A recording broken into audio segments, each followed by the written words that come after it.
tell them you're with Turning Point USA. Oh, look at this photo.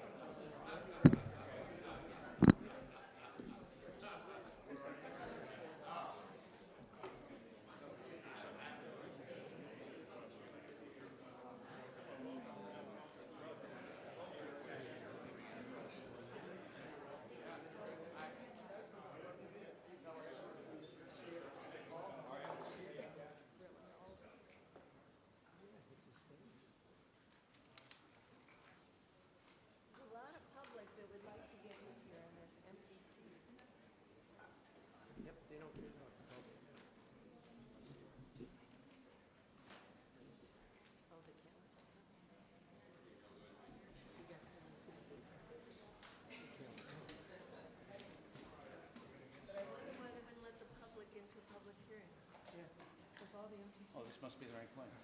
Yeah, and do you see all the people that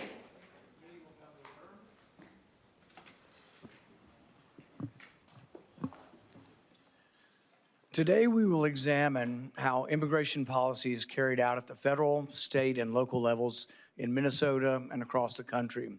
We're going to examine whether failures of coordination or communication contributed to the events that followed. Anytime an American citizen is shot in the streets of this country, it's a tragedy.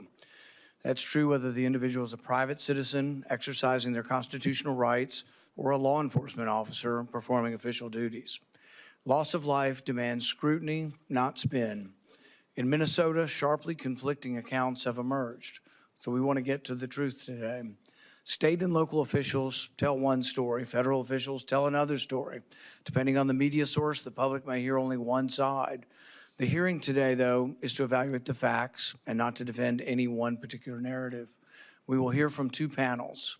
First, leaders from Minnesota will describe conditions on the ground, the level of cooperation with federal authorities, and how tensions escalated.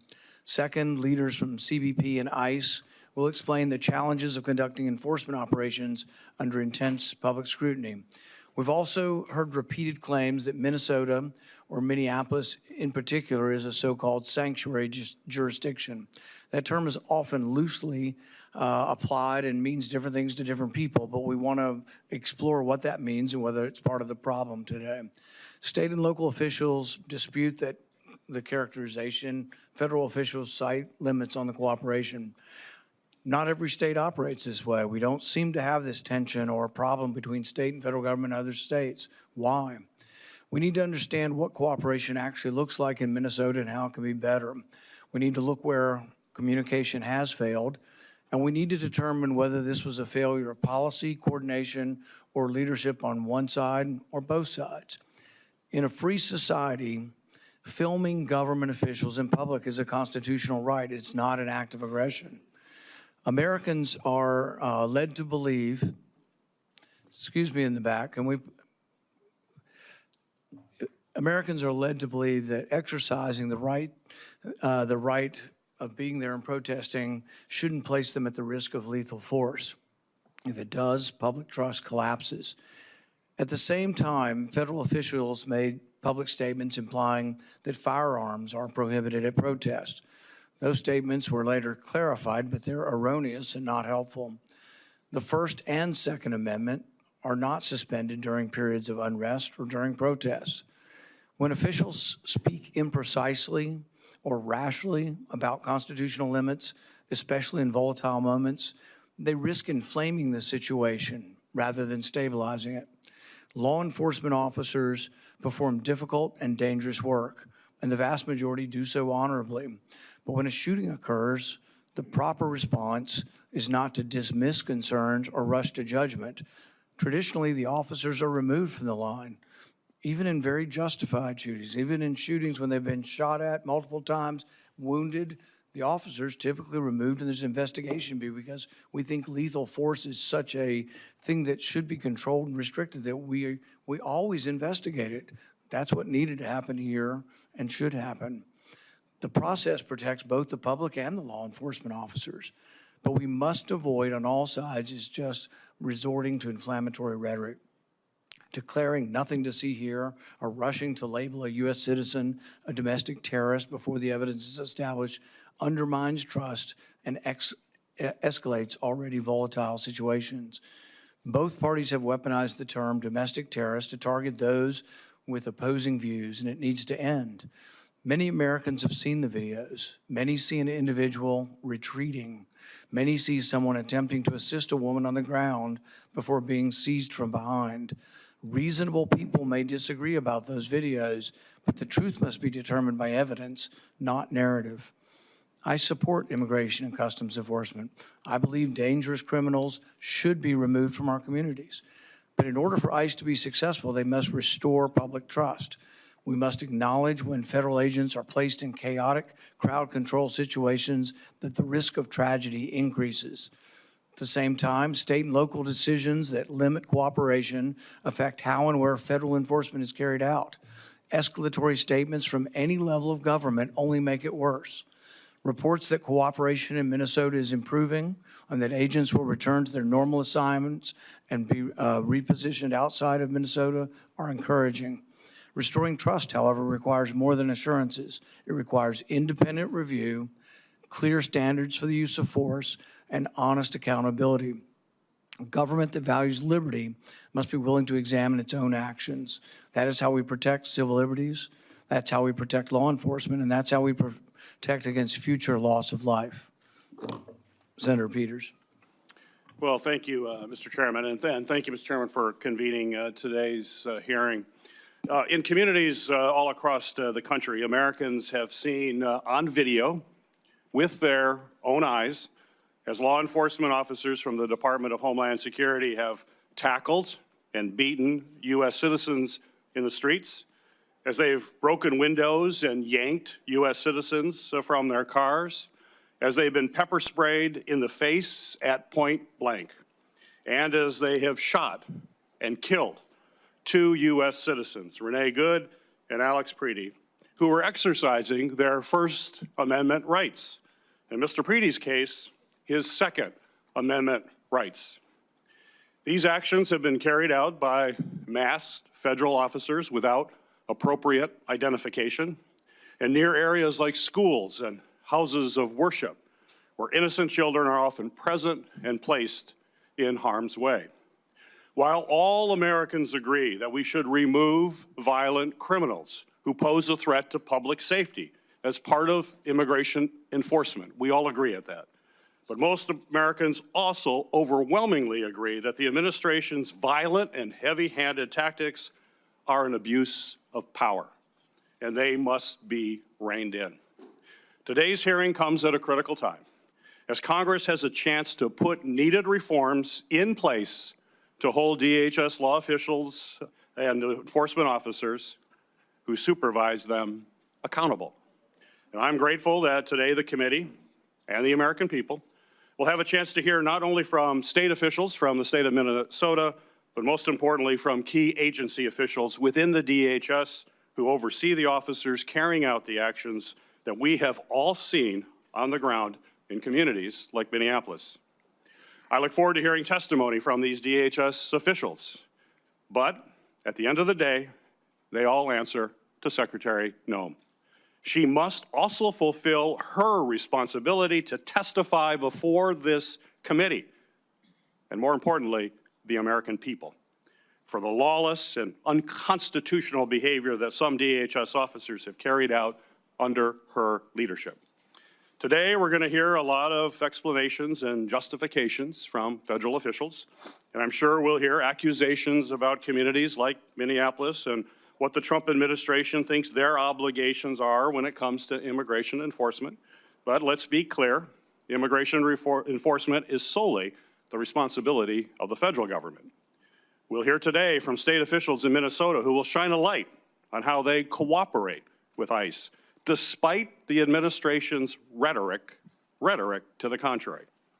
Instead of working cooperatively with the state and local enforcement on these operations, through their chaotic and dangerous engagements, the Trump administration has undermined all trust between communities and federal law enforcement. In doing so, they have made it harder for local police to protect public safety and address crime in their communities. On top of that, the DHS has also broken trust with the American people to the point where we can no longer believe the words and information the department is putting out. For example, in the aftermath of the horrific shooting deaths of Renee Good and Alex Preddy at the hands of DHS officers, Secretary Noem and other officials rushed to smear two citizens exercising their First Amendment rights as violent threats and as domestic terrorists. DHS and White House officials used these words, spun a narrative that falsely painted the victims as violent agitators, and tried to manipulate the truth about what actually happened on the ground. And they did this despite the fact that there were multiple videos that have allowed all of us to see with our own eyes, what actually happened. That Americans who posed no threat were shot and killed in our streets by representatives of the federal government. However, despite the efforts of the Trump administration to spin lies, like most Americans, I believe the truth still matters. I believe that every federal law enforcement officer has a responsibility to conduct their work in a professional manner and in accordance with the law. And I believe that when they don't, whether it is an individual officer or a high-ranking official from the Department of Homeland Security, they must be held accountable for their actions. Today's hearing is about holding DHS accountable for the terror that they have unleashed in our communities through these violent, excessive, and unprofessional tactics. And as I said before, I expect to hear more excuses than admissions of error from the DHS officials. So with that in mind, I want to remind everyone exactly what we're talking about today. Got a brief video. If you'd put the brief video up, this is what we're talking about today.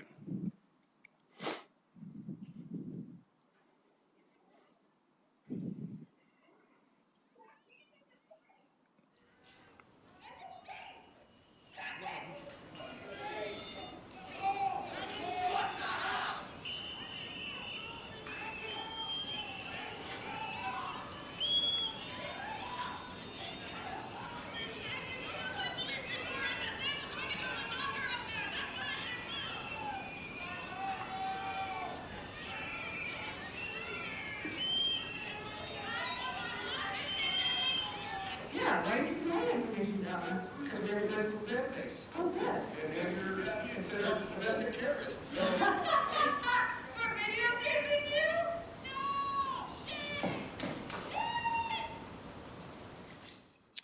Mr. Chairman, I also ask unanimous consent to submit letters I have received from stakeholders in the committee's record. Without objection. Thank you.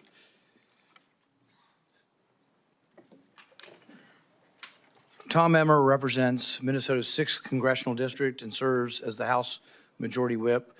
Because of his other duties after his testimony, I think he probably will be headed back to the House, but we appreciate you coming over. Congressman Emmer, you are recognized for your opening statement. Thank you, Chairman Paul, Ranking Member Peters, and members of the committee for this opportunity. It's not every day a lowly House member gets to address the upper chamber. I also want to acknowledge the other witnesses, constituent and friend Majority Leader Harry Niska, as well as Commissioner Snell and Attorney General Ellison, for being willing to offer their insight into this very important issue. I look forward to Attorney General Ellison being forced to answer for his role in tying the hands of law enforcement in order to protect criminals. It's a shame that his partner in crime, Minneapolis Mayor Jacob Frey, declined the invitation to testify here today. Frey clearly has no problem talking about Minneapolis to any member of the media who will listen, so it makes you wonder if he's too afraid to repeat those same lies under oath. I guess time will tell. As the representative of Minnesota's 6th Congressional District, I have witnessed firsthand the consequences that come when our Democrat state leaders prioritize criminal illegal aliens over law-abiding Minnesotans. The unrest that we all watched unfold in Minneapolis over recent weeks was unnerving. It was heartbreaking, and any loss of life is tragic. But make no mistake, it was all a direct result of radical sanctuary state and city policies in Minnesota. By preventing local law enforcement from working together with federal law enforcement, they have turned Minnesota into a safe haven for criminal illegal aliens. We're talking about murderers, rapists, gang members, and child predators. Now, before you hear dizzying spin from one of the other witnesses here today, let's take a closer look at how we got here. In 2021, with Attorney General Keith Ellison as the chief law enforcement officer in our state, the Hennepin County Sheriff's Office issued a directive which prohibited the county's cooperation with immigration and customs enforcement. 4 years later, Ellison issued 2 legal opinions arguing that Minnesota law prohibits state and local law enforcement agencies from holding someone based on an immigration detainer if the person would otherwise be released from custody, and limiting county sheriff's ability to enter into 287G cooperation agreements with federal law enforcement. What happened as a result? Criminal illegal aliens were released back onto our streets, putting innocent Minnesotans' lives at risk. Take the case of Victoria Aline Harwell, for example, a Minnesota mom who was allegedly killed by an illegal alien in a drunk driving car crash. Hennepin County ignored detainer requests and let this criminal walk not once, but twice, citing Attorney General Ellison's opinion. Flash forward to December 2025, when the Trump administration launched Operation Metro Surge in Minneapolis, fulfilling the border security mandate they were given by 77 million Americans and following the uncovering of rampant Somali fraud throughout our state. As of last week, 4,000 illegal aliens have been arrested since Operation Metro Surge began. That includes the worst of the worst off our streets. But in response, Tim Walz and Keith Ellison sued the Department of Homeland Security for simply deploying federal law enforcement to enforce federal law. That lawsuit was ultimately rejected by a Biden-appointed federal judge, and now Trump border czar Tom Homan has been working with Minnesota officials to scale back Operation Metro Surge on the condition that local law enforcement be allowed to cooperate with federal law enforcement. Something, by the way, that occurred under the President Obama's administration. It's important to note that it didn't have to be this way. The chaos in Minneapolis was entirely preventable had the local law enforcement been allowed to work with federal law enforcement from the beginning. We see that in states like Texas, Florida, Utah. We also see that in 8 Minnesota counties, including Sherburne County, which is in my district.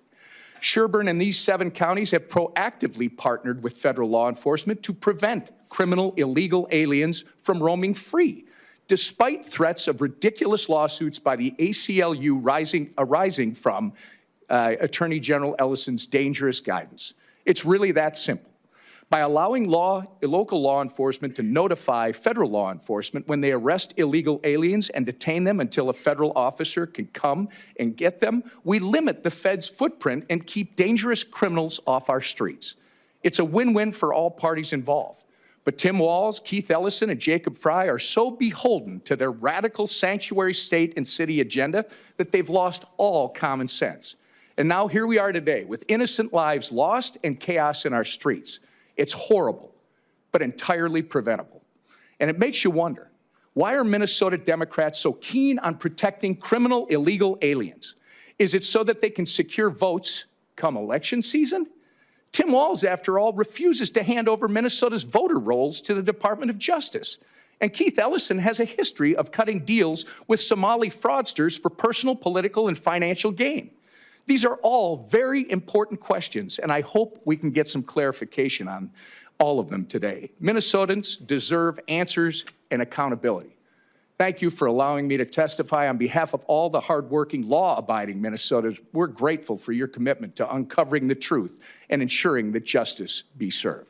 I yield back. Congressman Emmer, thank you for your statement and for your participation today. It's the practice of this committee to swear in witnesses. Will each of the remaining witnesses rise and raise your right hand? Do you swear that the testimony you will give before this committee will be the truth, the whole truth, and nothing but the truth, so help you God? You may be seated. Our first witness will be Harry Niska, who represents District 31A in the Minnesota House of Representatives and serves as the Republican floor leader. Representative Niska, you are recognized for your opening statement. Chairman Paul, Ranking Member Peters, and members of this committee. My name is Harry Niska. I serve in the Minnesota House of Representatives. Thank you for the opportunity to present a perspective from Minnesota's immigration enforcement crisis. I want to start by expressing my appreciation for the recent recalibration of federal enforcement under Tom Homan. His commitment to rebuilding accountability and trust is essential, and we're already seeing a more focused and disciplined federal effort on the ground. But federal action only tells part of the story. Minnesota had been proud of our reputation for clean and good government, but recently we've become a cautionary tale of chaos, corruption, and fraud. And this decline is the result of specific policy choices made by Minnesota Democrats, especially related to immigration policy. First, they rolled out a welcome mat of benefits that erased the distinction between legal and illegal presence. In 2023, specifically under all Democrat control, Minnesota passed driver's licenses for all, explicitly including those without legal status, and even refused to include common sense measures like a label saying not eligible for voting. Minnesota created the North Star Promise, which provides free college tuition, including to illegal immigrants, and Minnesota extended taxpayer-funded health care and paid leave benefits to those here illegally. But beyond incentives, we face a graver issue in Minnesota: active nullification of federal law. Our Attorney General, Keith Ellison, issued an opinion blocking the use of 287G agreements, the gold standard for federal-state law enforcement cooperation. And in another opinion, he provided legal cover for sheriffs who want to ignore ICE detainers. The results are stark. In some counties, ICE detainers are complied with, but in Hennepin County, our largest jurisdiction featuring Minneapolis, the sheriff's office complied with only 8% of ICE detainer requests over a 2-year period. This obstruction has a cost. When jails refuse to honor detainers, they don't stop enforcement, they displace it. Arresting a suspect in the secure environment of a jail is safe and efficient. Forcing that arrest to happen in a home or a workplace, or what we saw just this week in the lobby of the Hennepin County Courthouse, drastically increases the risk to officers and the public. When Minnesota local law enforcement officials, the Hennepin County attorney, thinks it's better to release someone caught with 50 pounds of meth in January and release them out into the community, and ICE has to arrest them in the lobby of the Hennepin County Courthouse, which is what happened yesterday. That is what causes the chaos that we've seen in Minneapolis. And the Minneapolis Police Department has refused to assist even in crowd control during these types of chaotic situations. That's what resulted in the 2 tragic deaths that we heard about earlier today. And we will never know, sadly, how those 2 situations had turned out if Minneapolis police had been permitted by their political leaders, like Governor Walz, Attorney General Ellison, and Mayor Frey, to simply keep the peace, rather than forcing federal law enforcement officials into a chaotic situation. The rule of law must include enforcing federal immigration law. It must be done within the bounds of the law. But simply withdrawing federal enforcement at a heckler's veto because of those who are opposed to enforcing the law would only validate nullification and encourage further lawlessness. Thank you for the opportunity to testify. Keith Ellison is the Attorney General of the state of Minnesota. Attorney General Ellison, you are recognized for your opening statement. Thank you, Chairman Paul, and thank you, Ranking Member. Thank you, Chairman Paul, and thank you, Ranking Member Peters, and thank you to all members of the committee. I'm Keith Ellison, and I'm the Minnesota Attorney General. Since early December, Minnesota has been the site of Operation Metro Surge, the largest single deployment of ICE agents in the history of the United States, the largest single immigration enforcement surge our country has ever seen. The surge has caused real harm to our state. Members of the committee, I respectfully ask you to exercise your oversight powers to do the following things. 1, require ICE to provide a full, transparent accounting of everyone stopped, detained, arrested, and deported from Minnesota during Operation Metro Surge. 2, require ICE to document the conditions of its detention facilities and to allow attorneys, healthcare professionals, clergy, and elected officials full access. 3, require the FBI to conduct investigations in partnership with Minnesota into the deaths of Renee Good and Alex Preddy, and into every other use of excessive force. 4, require ICE to stop masking, stop the racial profiling, stop conducting warrantless searches. And finally, pass comprehensive immigration reform. I was so encouraged years ago when Senator Langford was leading that effort. It needs to be renewed. One question any rational person might ask is why? Why is this happening? Because it simply doesn't really make sense. Every rationale the administration has offered for this surge is really a pretext. The government has said the purpose of the surge is to fight unauthorized immigration, yet Minnesota ranks 28th among all states in the percentage of undocumented immigrants. Florida and Texas alone have nearly as many undocumented people as the entire population of the state of Minnesota. The government has said the purpose of the surge is to fight fraud in government programs. Well, of course, I hate fraud, and my office and I are already fighting it. We've convicted 300 people of Medicaid fraudsters in the last 7 years. The government did not surge, however, forensic accountants to Minnesota. They didn't surge computer experts. Instead, they sent 3,000 masked, armed men who are now kicking in doors, demanding papers, killing Minnesotans, not fighting fraud. The surge has hurt the fight against fraud. Because of it, a wave of experienced prosecutors have left the U.S. Attorney's Office in Minnesota, and the remaining staff are now drowning in a flood of habeas corpus petitions. The government has also said that the purpose of the surge was to fight violent crime and rid our streets of the worst of the worst. And yet violent crime rates in Minneapolis were falling before the surge. Furthermore, ICE's own data shows that 77% of those it has detained in Minnesota have no criminal record at all. Notoriously, some of those detained have been children. Is 5-year-old Liam Conejo Ramos the worst of the worst, or 10-year-old Elizabeth Zunia Castaguano? The surge is contributing to violent crime, members. It's contributing to violent crime.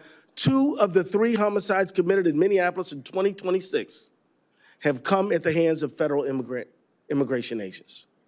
Recently, the government has said the purpose of the surge is to gain cooperation from state and local officials and immigration enforcement, but the Minnesota Department of Corrections already follows state law that requires Minnesota to notify federal authorities when a non-citizen incarcerated for a felony.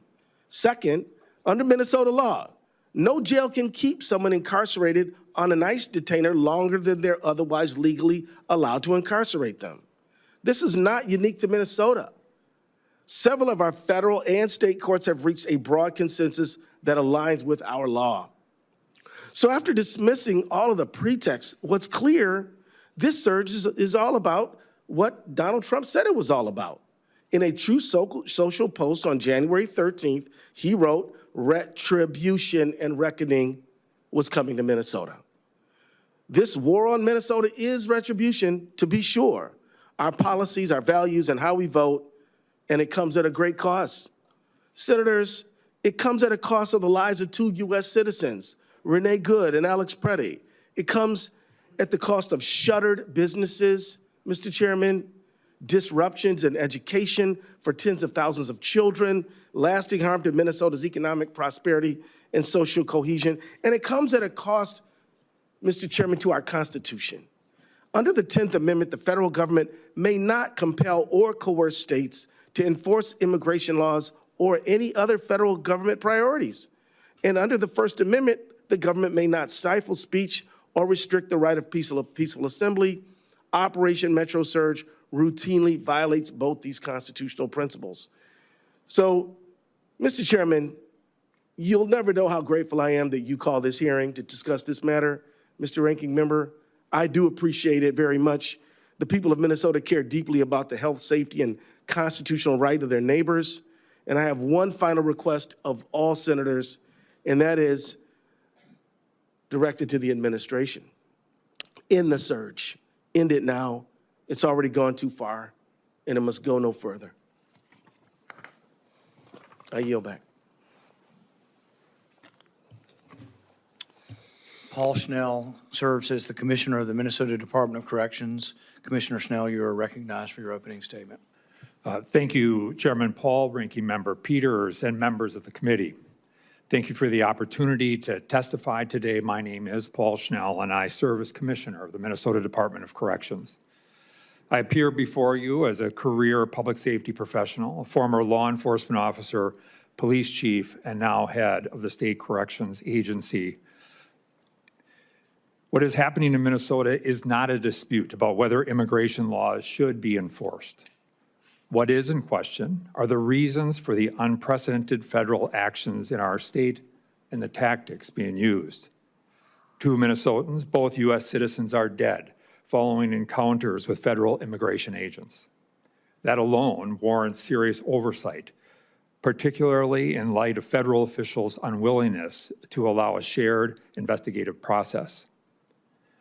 Oversight must begin by separating fact from fiction. Our agency has worked hard to bring facts to light. Accuracy is not defiance. The latest false narrative is that Minnesota is a lawless sanctuary where dangerous criminals are allowed to slip through the cracks. That simply is not true. My written testimony is extensive, but I'd like to highlight 3 points. First, Minnesota honors immigration detainers and has coordinated with federal authorities for many years. Any suggestion that we refuse to cooperate or harbor non-citizens is baseless. Second, President Trump's request that serious offenders be deported before they serve their court-imposed sentences undermine both victim and state justice interests.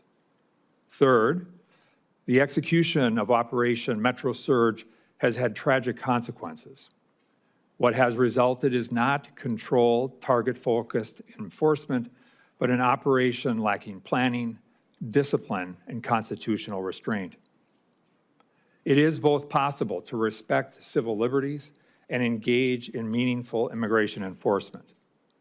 We as a country need DHS to respect that balance.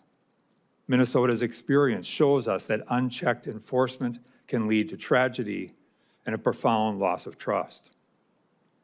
Constitutional rights are not partisan issues. Government power must be checked and balanced, and law enforcement must operate within the law.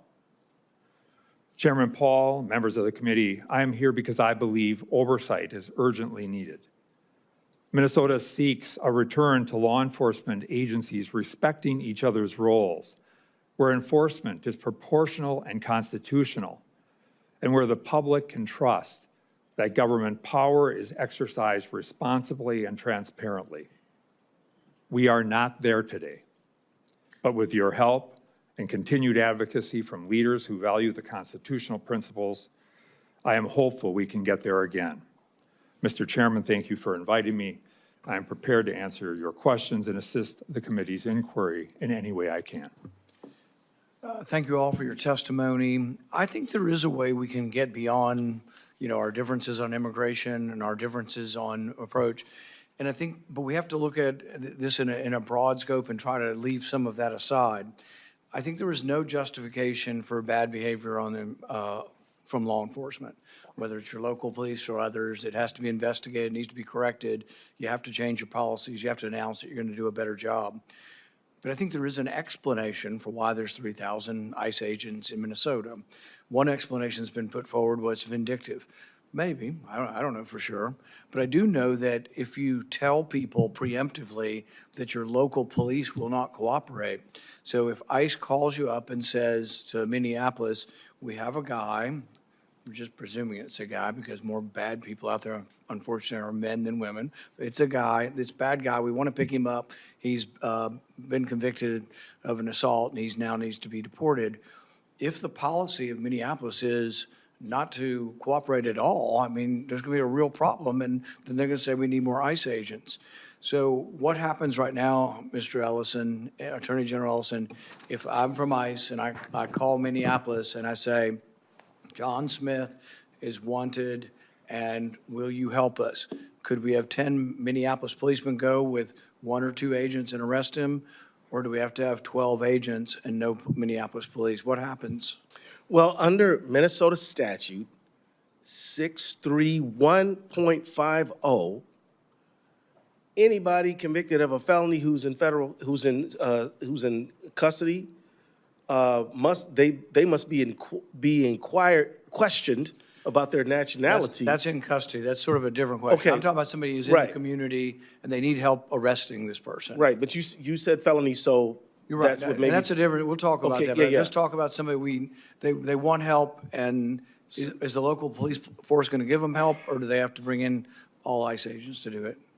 Certainly, targeted enforcement is not the problem, as has been said. But I think that's what has been said of some of your policies, and the interpretation is that they don't have to and won't cooperate with ICE. Well, Mr. Chairman, first of all, they're not my policies, just so all the members of the committee know. When you see advice or an advisory opinion coming from the Attorney General's office, this is not my opinion. It is the lawyers in my offices at my best analysis of what the law requires. So I say that to you because even if I didn't issue an opinion, the law would still be what it was. But a month ago, if ICE called the local Minneapolis police and said, we want to arrest this person, will the Minneapolis police help ICE to arrest a person? I think so, yes. Well, and this gets to now we're at a question of facts. 'Cause But see, Mr. I think Chairman, most people are arguing that that's not true and that that's a reason for the surge. If it is true, then the local officials need to say they will. But I mean, the mayor of Minneapolis said used crude language to tell them where to go. He didn't say, oh, we're not going to help you arrest 5-year-old boys because we think that's wrong. But if you have a rapist, we'll help you elect rapists, assault people, thieves, drug kingpins, et cetera. But it doesn't sound like that's what's happening to me. I mean, do you really think that it is happening? They're cooperating? Yes, I do, Senator. All right. And let me just, if you'd allow me just to elaborate, I think that what we're dealing with is a difference of what the scenario is. If you're talking about a person who's been convicted of a crime where in targeted enforcement, you will see Minnesota officials make sure that that person is addressed properly and deals with their consequences when it comes to immigration. So Representative Niska, do you think the local police are cooperating if ICE calls them? No, the public statements of Minneapolis officials have been that Minneapolis police will not assist in enforcing immigration. Perhaps they'll assist if there's some state crime that's alleged, but if ICE were to call in your scenario and say, we need to pick somebody up for violating immigration law, the Minneapolis public statements have been that they won't. And the example we saw just this last week of someone who was arrested with 50 pounds, an illegal immigrant arrested with 50 pounds of meth, and January 8th was allowed to go free and had to be taken by ICE last week. Thank you. Mr. Schnell, I would like to know, and I've watched some of your interviews, so I am impressed with the idea that ICE was saying there was 1,300 people. You reviewed them. Some of these people aren't in Minnesota, never were in Minnesota. Some have been released to ICE themselves, and their list is just flat out wrong. The most impressive thing I heard in one of your interviews was that somebody named Lou Mua was a person that they were, saying, this is why we have to break down doors because this terrible person. Sounds like he probably is a terrible person, but you said he was in jail already, and he had a detainer. So I think that truth needs to be explored if that is really happening. There used to be, people said, a direct portal, though. So when you did it or somebody got booked, it went directly to ICE. Does that still exist, or do you have to do them one at a time in prison?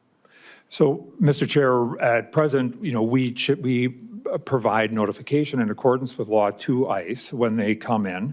There are systems that are available to people to be able to get that, for ICE to be able to get that information. I was told that Mayorkas stopped the portal, and the portal was a very fast portal, where it was sort of automatically done. True or not true? It is true that there is a portal that ICE can access. It was stopped under Mayorkas. I believe so. Okay. But you still do your job. You do your detainers in. And so one of the questions goes back to Attorney General Morris's point. So And look, I'm a stickler for the law. I'm a libertarian on these issues. If detaining somebody who's already served their sentence doesn't make sense to me. But here's my question. If someone is in your prison for 5 years, which some of them are going to be in prison 5 years, they're also wanted and they're at a detainer, which means they haven't had their judgment. Why couldn't we go to immigration court during the 5 years in prison? Does that happen? And why doesn't it happen? Mr. Chairman, I believe there are some rare instances where we have had people who have had immigration proceedings while they've been in custody and, where removal That would answer determinations some of were the made. questions. Then you have a final court judgment. You go through a court, he's going to be represented, and we're going to go through the final judgment. And then Attorney General's problem that, they've not, a detainer's a request, not a conviction, then they would have had their conviction. It's much easier. But they also, if it's seamlessly working, is it most of the time when you notify ICE, are they showing up on the day they're going to release and it's a peaceful turnover? Or are they doing it half the time, 20% of the time, 100% of the time? How's it working? Mr. Chairman, I think there has been wide-scale cooperation for a long time. We have had, excellent experiences, and the local staff of the Department of Corrections and the local ICE office are very effective. Senator Peters.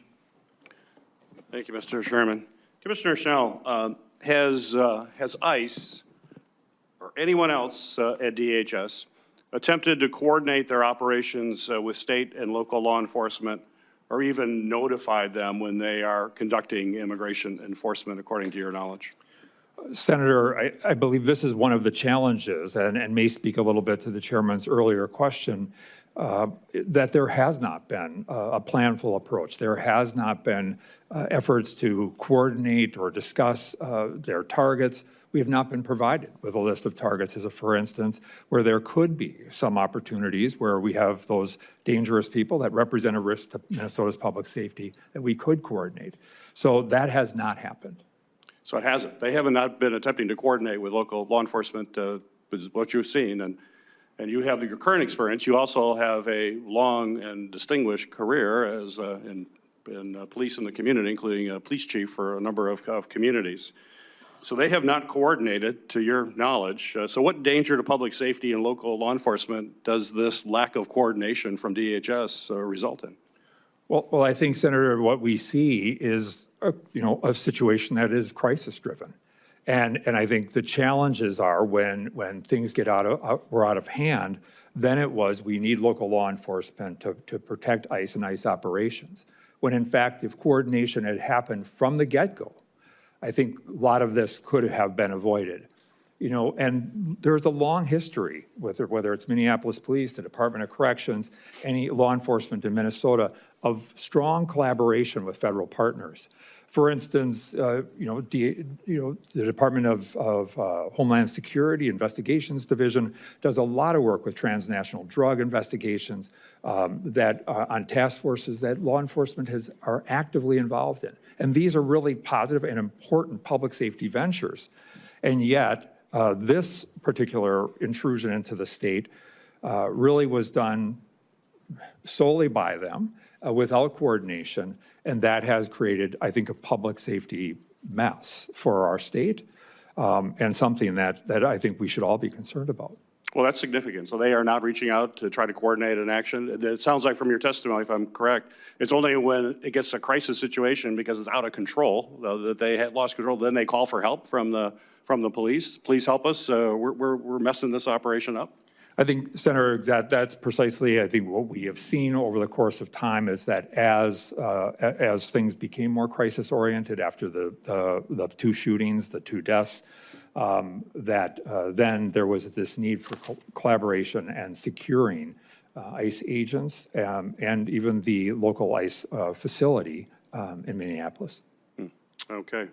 So lack of attempt to even coordinate at the front end is a significant problem, and I hear you. Attorney General Ellison, I'm going to ask you another related question to that coordination.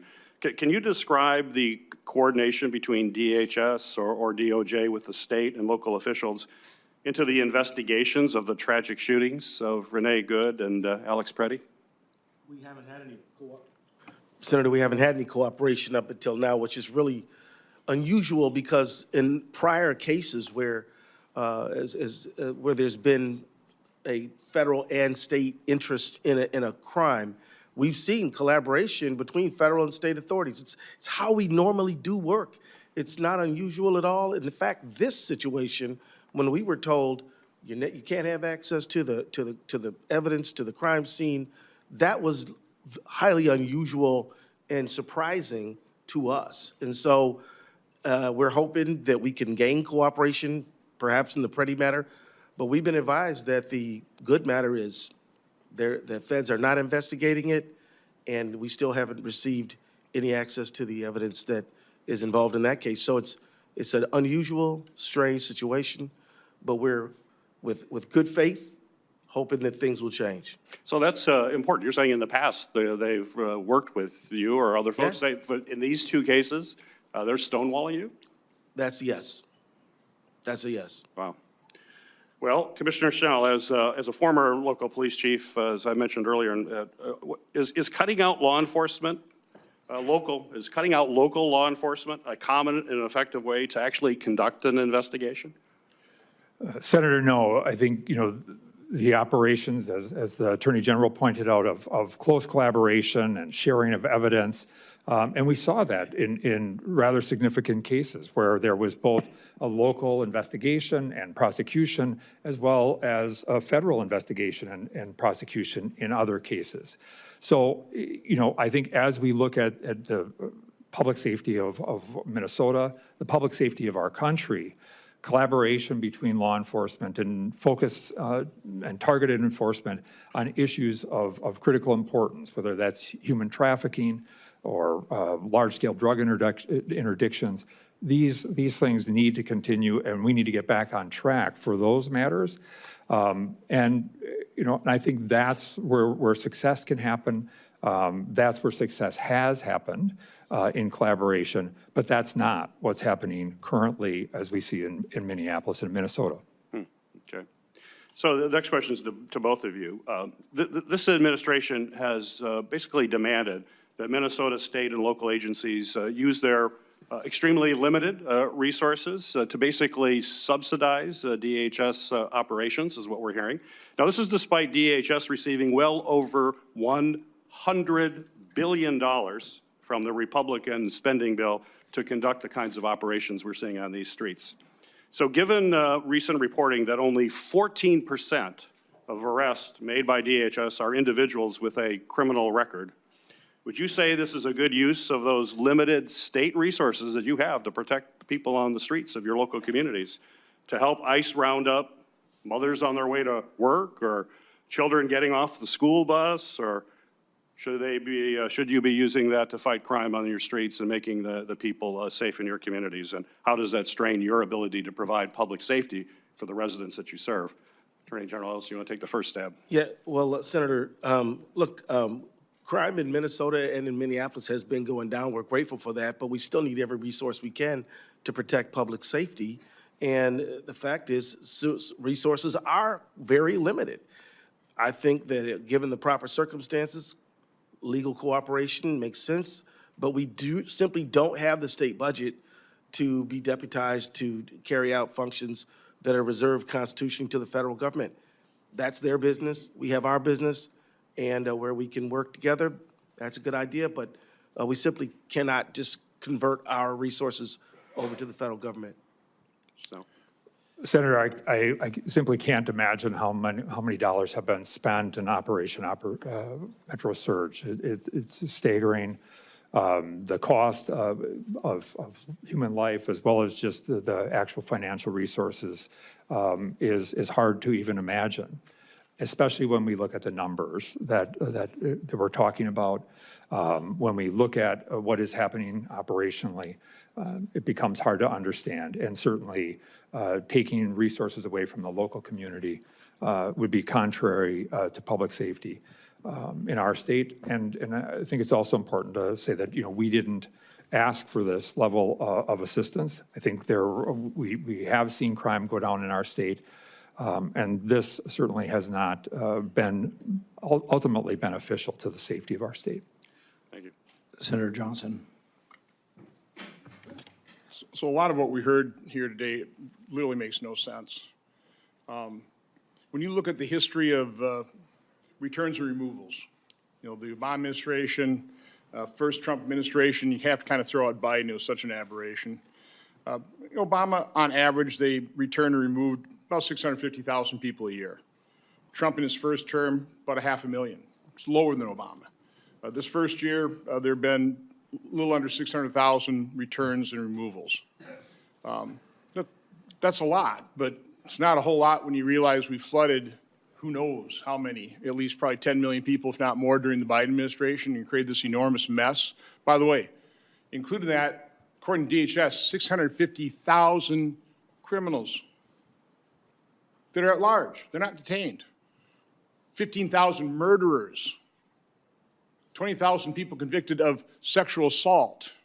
I mean, that's the mess that the Democrat and President Biden's open border policy created that the Trump administration is trying to clean up. But they've deported close to 600,000 people under this administration, and in most states and most cities, there aren't protests. There aren't protesters being shot. Obviously, problems in Los Angeles, probably Portland.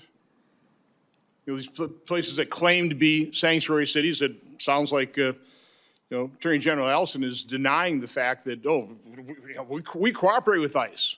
I think Representative Niska wouldn't agree with that. So again, I'm trying to square this circle going, this doesn't make sense to me. I wish we had the government officials here, the DHS officials, our next panel on this one, just to refute this, to rebut it. We had a very interesting hearing last week on the fraud in Minnesota, and we had State Senator Mark Cron. And in his testimony, he was talking about local reports of something like 30,000, they call them observers, being trained. Okay, I thought that was an incredible figure. I'm not saying there actually were, but it certainly sounds that there are activists being trained. Are you aware of training for activists, Mr. Ellison, in Minnesota? That some of these protesters literally went through training. There are groups out there providing training. Are you aware of that? Yeah, I'm aware of that. I mean, it's common for people to use their First Amendment right to protest things that they don't believe are right. Were you aware of the First Amendment activity, sir? Yeah. Were you aware of the signal chats? I believe it was the Lieutenant Governor of Minnesota was actually helping manage one of those signal chats that were deploying those trained activists to the legal law enforcement actions. Or were you aware of that signal chat that was being used to deploy those people? I'm aware it exists, but this is First Amendment activity, sir. Okay, this is something that the law. Did you ever encourage people to go out there and exercise the First?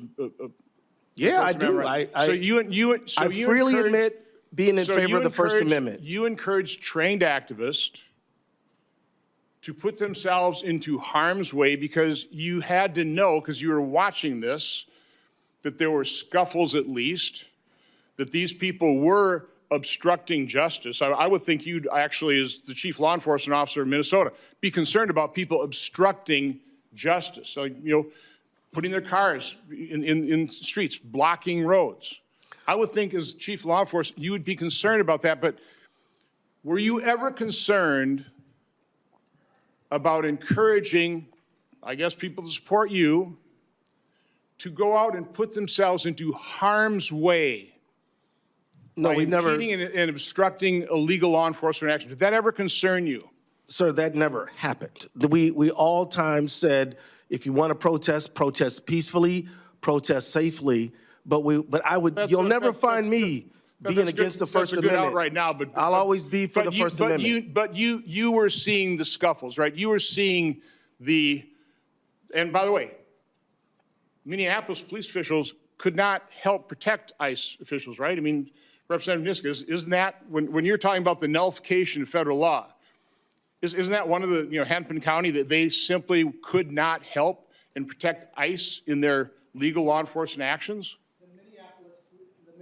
The Minneapolis Police Department issued guidance in July saying that they would not even help with crowd control around immigration operations. And Minnesota leaders encouraged that kind of action, the Minnesota Lieutenant Governor encouraged people to put their bodies on the line. I can't imagine encouraging somebody that supported me politically to go and put themselves into harm's way. I can't imagine that, particularly when you know that these law enforcement officials had been shot at, a couple of illegal immigrants inadvertently killed because people were shooting at ICE officers. Their vehicles have been rammed by some of these peaceful protesters, probably the trained activists. They've had rocks thrown at their vehicles. I can't imagine encouraging people, put yourselves in harm's way. Get out there and record that. I, as a government official, would have said, back off. Let us work with ICE. Let's cooperate with them. Let's see if we can't de-escalate this. But Attorney General, you did the exact opposite. And 2 people are dead because you encouraged them to put themselves into harm's way. And now you're exploiting those 2 martyrs. That was a tragedy. It never should have happened. Now, we can investigate, but I can't imagine being a law enforcement official where I know my colleagues have been shot at, their vehicles rammed, that their trained activists deployed. And by the way, we know at least one of those activists had a semi-automatic pistol with extra clips. So now you're an ICE officer, you're doing enforcement action, you've got a team behind you trying to protect you, you've got all these trained activists behind you. Is it any wonder they're at hair trigger alert? A tragedy was going to happen, and you encouraged it. And you ought to feel damn guilty about it. Thank you, Mr. Chairman.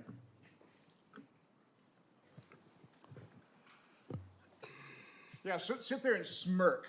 Smirk. It's sick. It is despicable. Are you asking me for comment, Senator? Because everything you said was untrue. It was a nice theatrical performance, but it was all lies. Senator Hassan. Thank you, Mr. Chair.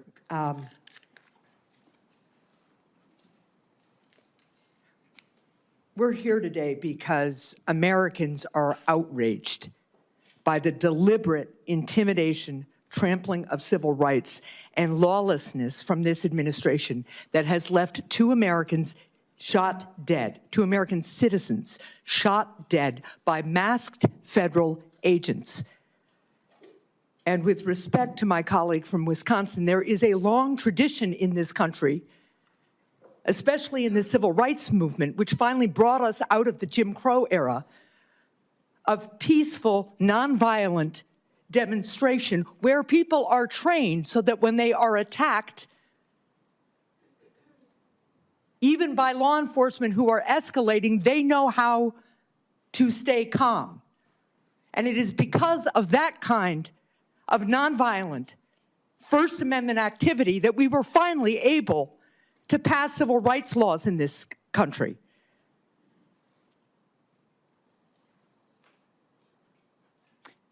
Immigration enforcement needs to combine strong border security with a targeted, focused effort on removing violent criminals. Instead, this administration's divisive, dangerous, and deadly actions are making our communities less safe. Today's hearing provides an important opportunity for us to hear from those on the ground and those in charge, because what is happening today is unacceptable to the people in my state of New Hampshire and to people from every corner, and in fact, people around the globe. Since I just got back from the country of Greenland, they know this too, and their children are scared of the United States of America. I hope that my Republican colleagues will continue the bipartisan conversations that some of us have been trying to have and are necessary to enact meaningful, common sense reforms to keep our communities safe. Now, to Mr. Schnell, last month, President Trump stated that Minnesota officials should turn over all criminal illegal aliens that are currently incarcerated in their state prisons and jails to federal authorities. As the head of the Department of Corrections, you run Minnesota's prisons, and in your testimony, you described how your department already works with ICE to transfer non-citizen prisoners in your custody to federal custody. You all do that. So you're doing your part and you are working within the law to coordinate with ICE. I'd just like to hear from you, given your years of experience in law enforcement. Have the actions of ICE and the Trump administration improved effective law enforcement and cooperation in Minnesota, or have they made it more difficult? Senator, the current operation makes it much more difficult. And I think, you know, the levels of misinformation do become challenging. In fact, just in the past few days, in the White House X account, there was a post about the ICE's removal of the worst from Minnesota streets. And they cited Mr. Abdi Rashid Alim, his arrest and removal from Minnesota, when in fact, Mr. Alim was released directly to ICE on May 1st of 2025 from the Department of Corrections. And so this misinformation, I think, makes it much more challenging for law enforcement. And I think it's so contrary to the way it has historically been in terms of collaboration. And, you know, this is one of the challenges I think we face. Thank you. You also talked in your testimony about trust, saying, quote, the erosion of trust between DHS and Minnesota is at the core of this crisis, and I suspect we will feel its repercussions for years to come. This is an incredibly important point. The greatest responsibility a government has is keeping its citizens safe. But that can't come at the cost of freedom and liberty. These things all have to work together, or you lose the trust of your citizens.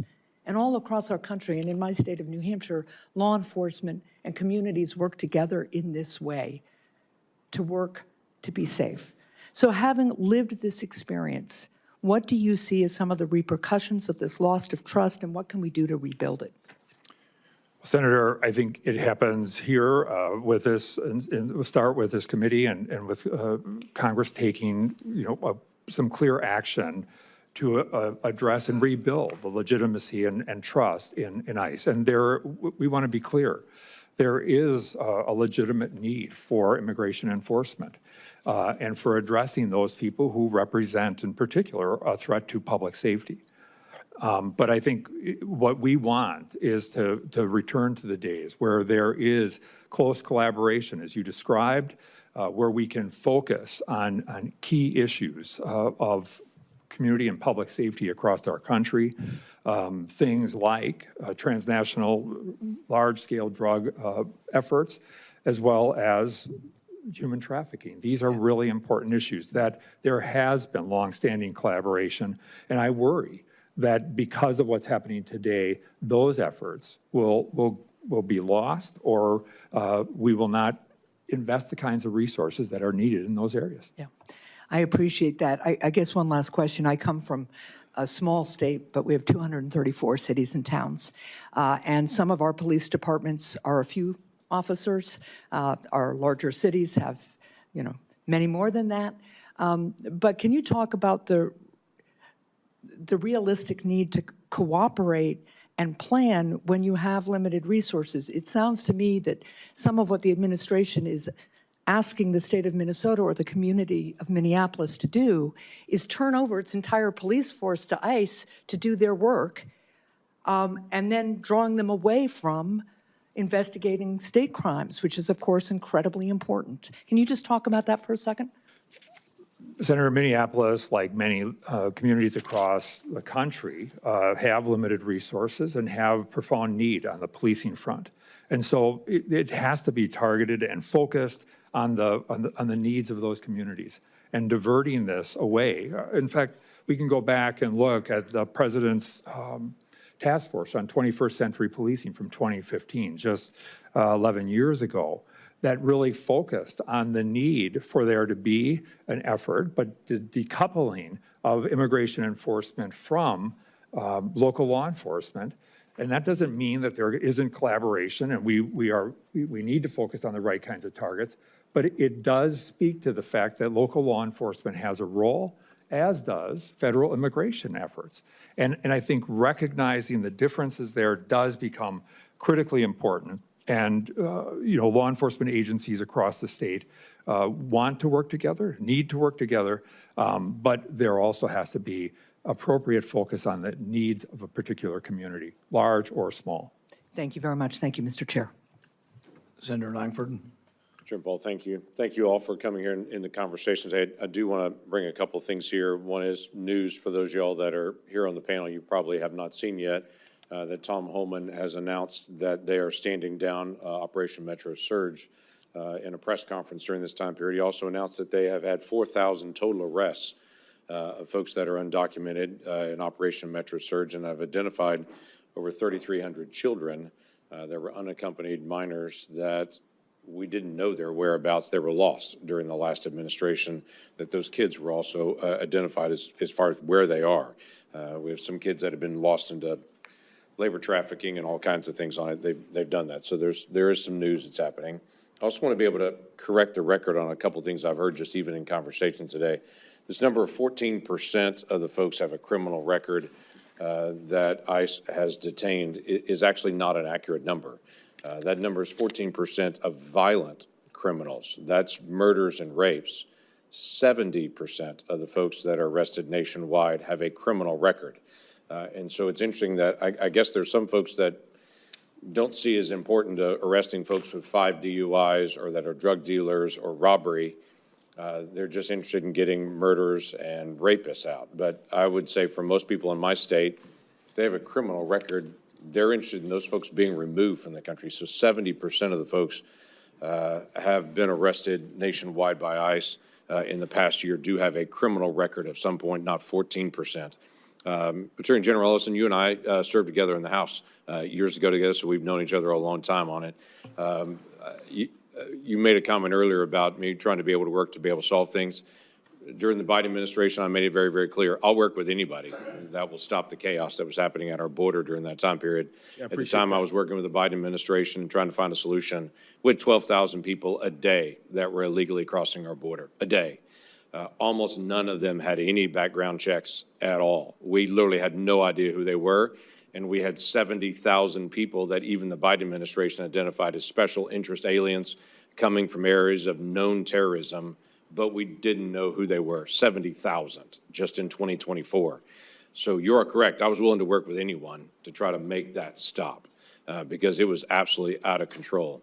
I look at what's happening in Minnesota, and it's been a great conversation to try to just figure out things. ICE did a surge in New Orleans. This didn't happen. ICE did a surge in North Carolina. This didn't happen. When I look at my state and other states in the cooperation, there are right now about 1,200 jurisdictions in the country that have a 287G agreement with the federal government on honoring detainers and working to be able to partner together. There's 1,400 total agreements of some kind of memorandum of understanding with ICE and with local law enforcement across the country. But what I'm hearing from you is in Minnesota, a 287G would not be allowed according to state law. What's the cooperation? How many 287 agreements are there in Minnesota at this point? Yeah, so the position that my office has taken is that if you are a sheriff who wants to pursue 287G, you must have the support of your county board under the Joint Powers Agreement. It's just a restatement of what the law is. So how many agreements are like that? I think 7 is the last number I heard, but there's no barrier. We're not saying that people can't do 287G agreements. We're saying that there is a procedure that they have to follow that involves engaging with their county board. That's all. So I guess my challenge is, if there's someone arrested in Minnesota, let's say they've got 3 DUIs and they're arrested and they're incarcerated, and it comes up and pings in the records that this person also has a murder warrant in Oklahoma, would they be held until Oklahoma authorities came to get them at that point, or would they, at the end of whatever the term, be released? If Oklahoma reached out and said, hey, we want that person, I know you're prosecuting them, but before you release them, we want them, don't let go of them until we get there, what would happen in that situation? I'm confident that Minnesota would honor Oklahoma's request. Okay, how is that different in other places with ICE detainers? So if ICE reaches out and says, hey, this person's not legally present in the country, a court has already ruled they have a final order of removal, they need to be removed, would they be held until ICE gets there? If there is a final order of removal, Right. then Mr. Schneller would be the best person to answer the question, but the answer is, yeah, ICE will be notified, those people are going to be picked up. Those people are being picked up. And Senator, again, I did appreciate the work that you were doing on immigration, and I want to be clear that I think we need to return to that level of bipartisan cooperation, and I hope that you can continue in that direction. But one of my problems is that a lot of the reasons that the federal administration's giving for targeting Minnesota aren't justified based on the law. Right, but So- I guess my first question is, if someone has a final order of removal from an immigration court, should they be removed? Yes. Okay, so then the argument from ICE is that sometimes they do a detainer, and by the time they got there, they've been released already. They're not actually there. Is that occurring? Well, Because I would say if Oklahoma contacts Minnesota and says, hold them till we get there, or if ICE contacts them and says, hold them till we get there, what's the difference? If it is if somebody's been convicted of a felony, that person is going to be, there will be questioning as to what their nationality is. That information will be reported to ICE. Now, under a case which is based on federal and state law in Minnesota called Esparza versus Nobles County, if the person is not convicted of anything and there's an ICE detainer that's there, then ICE has to get them because they cannot be held beyond the time that the state have legitimate reason But the to question hold is, them. are they notified in enough time for ICE to be able to get there? Because ICE's statement is, hey, we're going to get there as quick as we can, but it takes 2 agents to come pick somebody up if they're already being detained. It takes 8 agents to go get them if they're on the street somewhere. So their desire is, hey, if you've got somebody, even if they haven't been convicted, they've just been arrested, but they do have a final order of removal, ICE is going to contact and say, hey, I want to do this. And Shaniska was just saying before that a stat of 8% of ICE detainers being honored. I want to ask you about that. So if we're talking about a final order of removal, somebody who's in Minnesota state custody, I'm confident that these people are being picked up. If there is no final order of removal, if there's no felony conviction, if the person is still pre-trial, then it would be a rearrest and a detention from the state of Minnesota if we were to continue to hold them beyond Minnesota's authority to hold them. So we cannot just say we're going to hold you because ICE wants you if it's a non-felony situation where there's no conviction. I'm past my time. We'll follow up with the ICE agents in a little bit and get a chance to I get think clarification. it's a great subject and hits on sort of the point. And I think if you were to issue a statement saying that final orders will be obeyed by every county and every municipality and every police department, that final orders would be obeyed, including a final order that we now have a final order, and the guy that lives at this address, you'll send the Minneapolis police with the ICE agents to that house. Would you issue that order? That's already the law. Well, I think nobody's cooperating and nobody believes there's an amount of cooperation. So I think issuing that order or issue a public statement. Would you issue a public statement that reiterates the law that with final orders you do? And then it brings up the other problem. Maybe we need more final orders and maybe ICE needs to be told to go to court and get final orders and then that you will comply with that. But I think they need to be told from you that you will actually comply if that is the distinction, that you don't like detainers because they're not a final court order and that you will obey final court orders. I think the people of America and the people of Minneapolis would do better, Minnesota, to hear from you that you will obey final orders. And then we have to figure out how come we don't have enough final orders and how come we haven't adjudicated these things. And then we're isolating in on the problem. Senator, I have and will state Minnesota law clearly as many times as I need to, but I just want to be clear, that's not why we're here. We're here because of other political considerations, not because of something Minnesota is doing wrong. I think that's sidestepping the issue. Senator Kim? Thank you, Chairman. Thank you to the three of you for coming out. Attorney General, I wanted to start with you. I was going through the Minnesota state website and pulled up some facts here. I just want to make sure they sound about right. It was saying that there was about 585 police within the Minneapolis police. Does that sound roughly right? Yeah, the city of Minneapolis has about that many police officers. And about 561 in St. Paul. Accurate. And then about 620 in the Minnesota State Patrol. Does that sound about right? So we're talking about around 1,700 for some of the largest areas as well as the State Patrol. What was the total number of federal agents deployed at the height of the surge? Well, there were the ones that they started with, and then 3,000 more after that. And my numbers suggest to me, so there's somewhere between 3,000 and 4,000 are the best estimates. We don't have an exact precise number. My numbers are that's about 8 to 10% of all ICE agents in America. I have to say that when we were talking today about the different rules and the different ways in which they can organize between the federal and the state, but when I learned about just the sheer number and the contrast to the proportion on the ground, that was really shocking to me, because I don't think I fully understood that coming from New Jersey. So, Attorney General, I just kind of wanted to ask you, how did it feel on the ground when you have that much of presence at the federal level of these officers beyond what you were saying, 2 to 3 times the total number of state and local officers?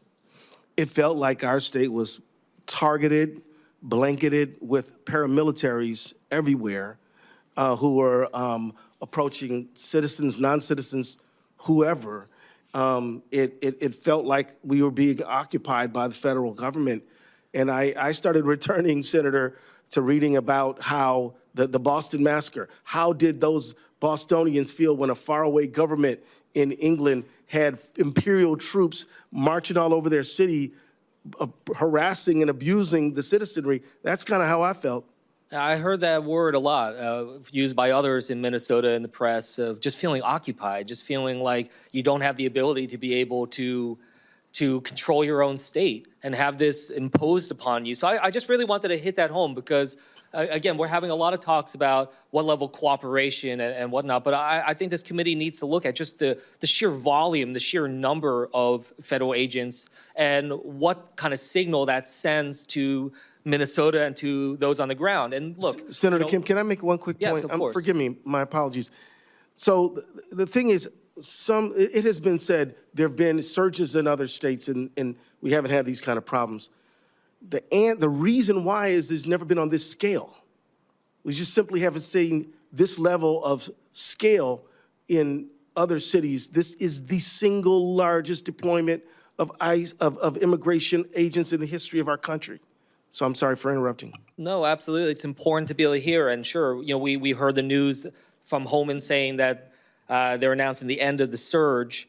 And this comes on the heels just a couple days ago of Trump saying he's not backing down. So, we're, I think, seeing the importance of oversight, of accountability, and the voice of the American people, and especially the people of Minnesota, who, as far as I can tell, seem like they have disapproved of ICE, and seems like they're saying ICE has gone too far. And that's not just falling on partisan lines. Is it, Attorney General? It seems like it's across the board. There's a well-known conservative podcaster. His name is Michael Broadcorp. He's written, this guy is a conservative. He's nobody's liberal, right? He's a conservative. It is a broad-based objection that Minnesotans are making. Now, not everyone, of course, but but whether from the left to the center to the right, people are very disturbed by the engagement that they've been receiving from ICE officials and Border Patrol agents. So despite the fact that the surge looks like it's ending and going back down, I think we can all say that damage has been done. There is also no admission of wrongdoing or wrongdoing of tactics by this administration, and it bodes questions about what comes next, not just for Minnesota, but where else are these agents going to go next? I think also part of this gets to what does it take to heal? What is it going to take to help the people of Minnesota heal? And Attorney General, you talked about just the lack of an independent investigation here. Is that something that would be important for the people of Minnesota to know, that there is a true independent investigation that involves state and local participation?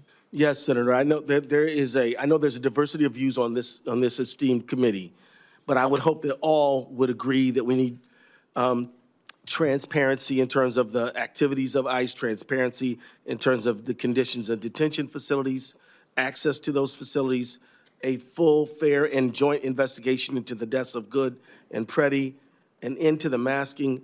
Nobody in this committee has police officers who run around wearing masks. I'm certain that Senator Paul, Kentucky police officers and state troopers don't wear masks. We cannot impose on people what we would not accept for ourselves and then call ourselves fair. And finally, I want to just encourage Senator Lankford to continue his work on comprehensive immigration reform. Mr. Schnell, I wanted to turn to you because some of what Holman said, and I know you didn't have privy to see his what he said today announced, but he said that part of the reason why they're able to end the surge is now that there's a willingness on state and local to be able to cooperate. But what your testimony said today sounded like you were already willing to cooperate, but that also that they weren't reaching out, that they weren't providing the efforts to be able to share their targets and whatnot. Can you go into that a little bit more? Senator, I think, I think if there is a positive of Mr. Holman being dispatched to Minnesota, has been at least efforts to have discussions with local officials, efforts to try and gain a level of discipline among the agents that were dispatched to the state. Those things have been, I think, very, very positive. And yet, I think we still see, some lack of cooperation. I've had the opportunity to meet with Mr. Holman and have positive conversations, and yet I think some of the struggles have been information sharing is an ongoing issue. We have provided information to them around the people in our custody who are non-citizens and who do not have detainers yet, and there's about 100 of them. And so we want to make sure that there is full accountability. And so, we're pleased. And also that a stopping of some of the misinformation that was put out there as 100%. well. Yeah. With that, I'll yield back. Senator Hawley. Thank you very much, Mr. Chairman. Mr. Ellison, let me start with you. You're the Attorney General of the state of Minnesota. Do I have that correct? That's a yes? Sir, you're aware of my job. You know the answer to that. You're not going to answer my questions? Are we going to start this way? Are you the Attorney General of the state of Minnesota, yes or no? You know the answer. Mr. Ellison, you're in my courtroom now. You're under oath. So I suggest that you answer my questions. You the Chief Law Enforcement Officer of the state of Minnesota, yes or no?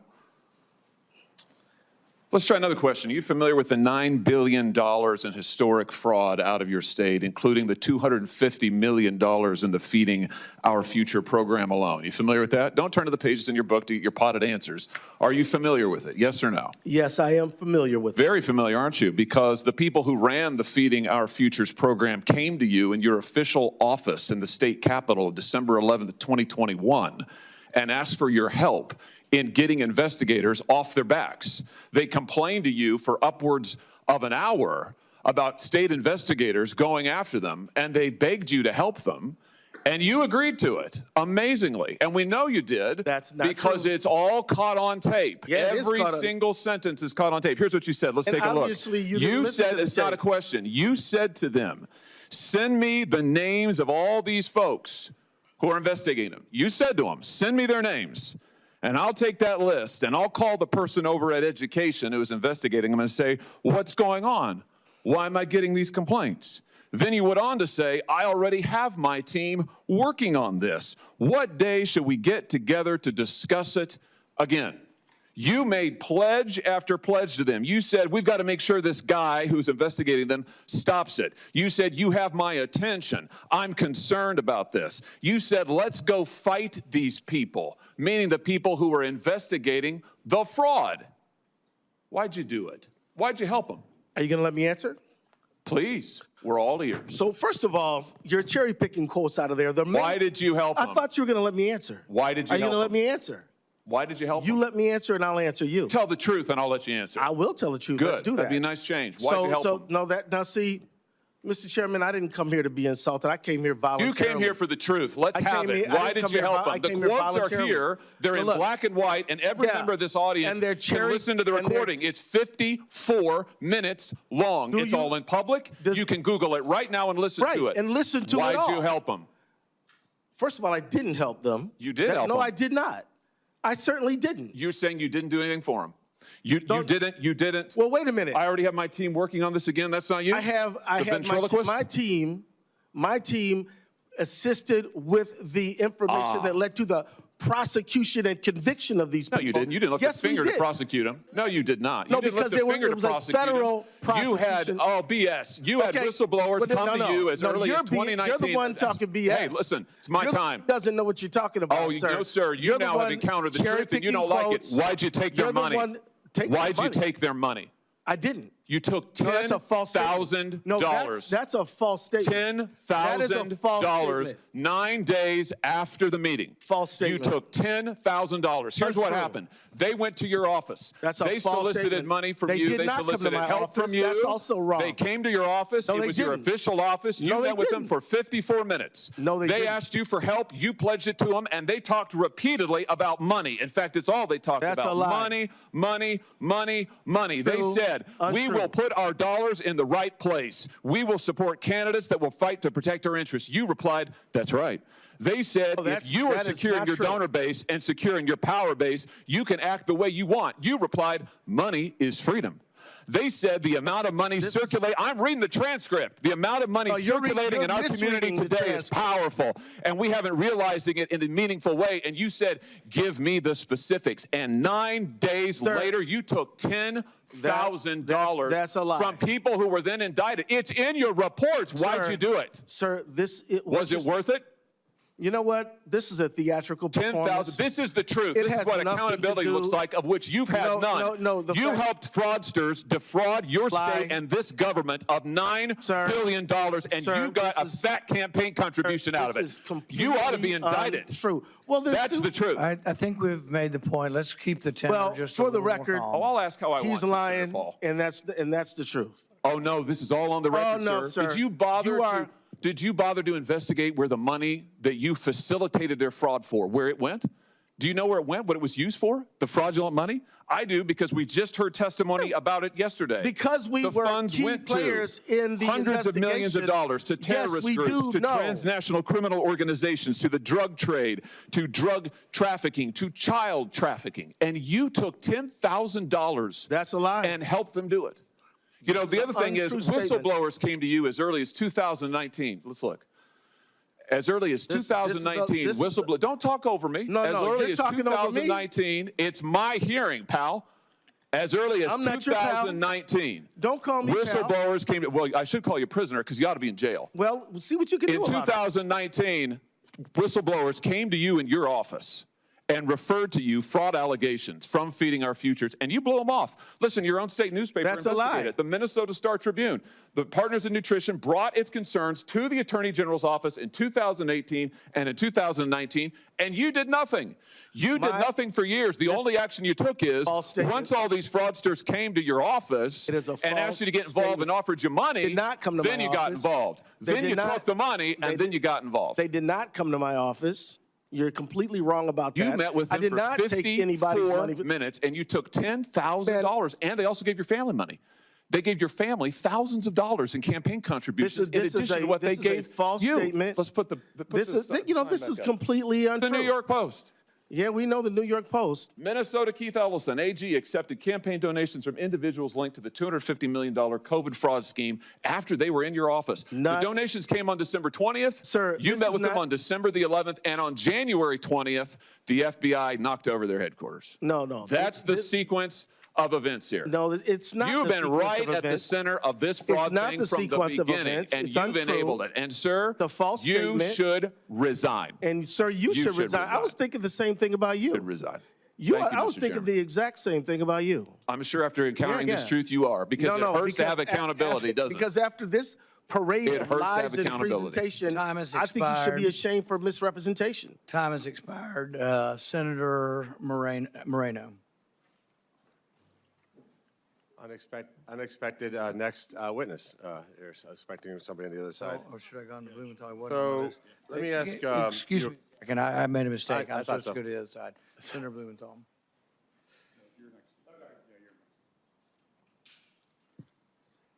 Thanks, Mr. Chairman, and thank you to the witnesses for being here this morning. General Ellison, I want to ask you about law enforcement generally, and especially as it applies here, as a former Attorney General myself and a former United States Attorney, I'm very concerned about the lack of working together, not just coordination or cooperation, but actually joint work together here.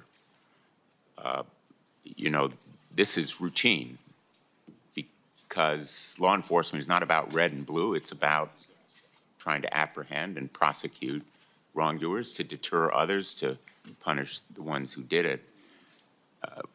We've been told this morning that Operation Metro Surge is over, but this issue is much bigger than just Minneapolis. It's about an out-of-control agency that is imposing brutality and violence in neighborhoods across the country. And the hearing that we held, the spotlight hearing last week, had witnesses who were shot and shot at, U.S. citizens with no criminal background whatsoever, in Chicago and California. This kind of brutality is happening across the country. So I think it really is a national issue. I appreciate your leadership on a national level to try to bring some sanity and rationality here. You were asked earlier by Senator Peters about the lack of cooperation in the investigations of Renee Good and Alex Preddy's death.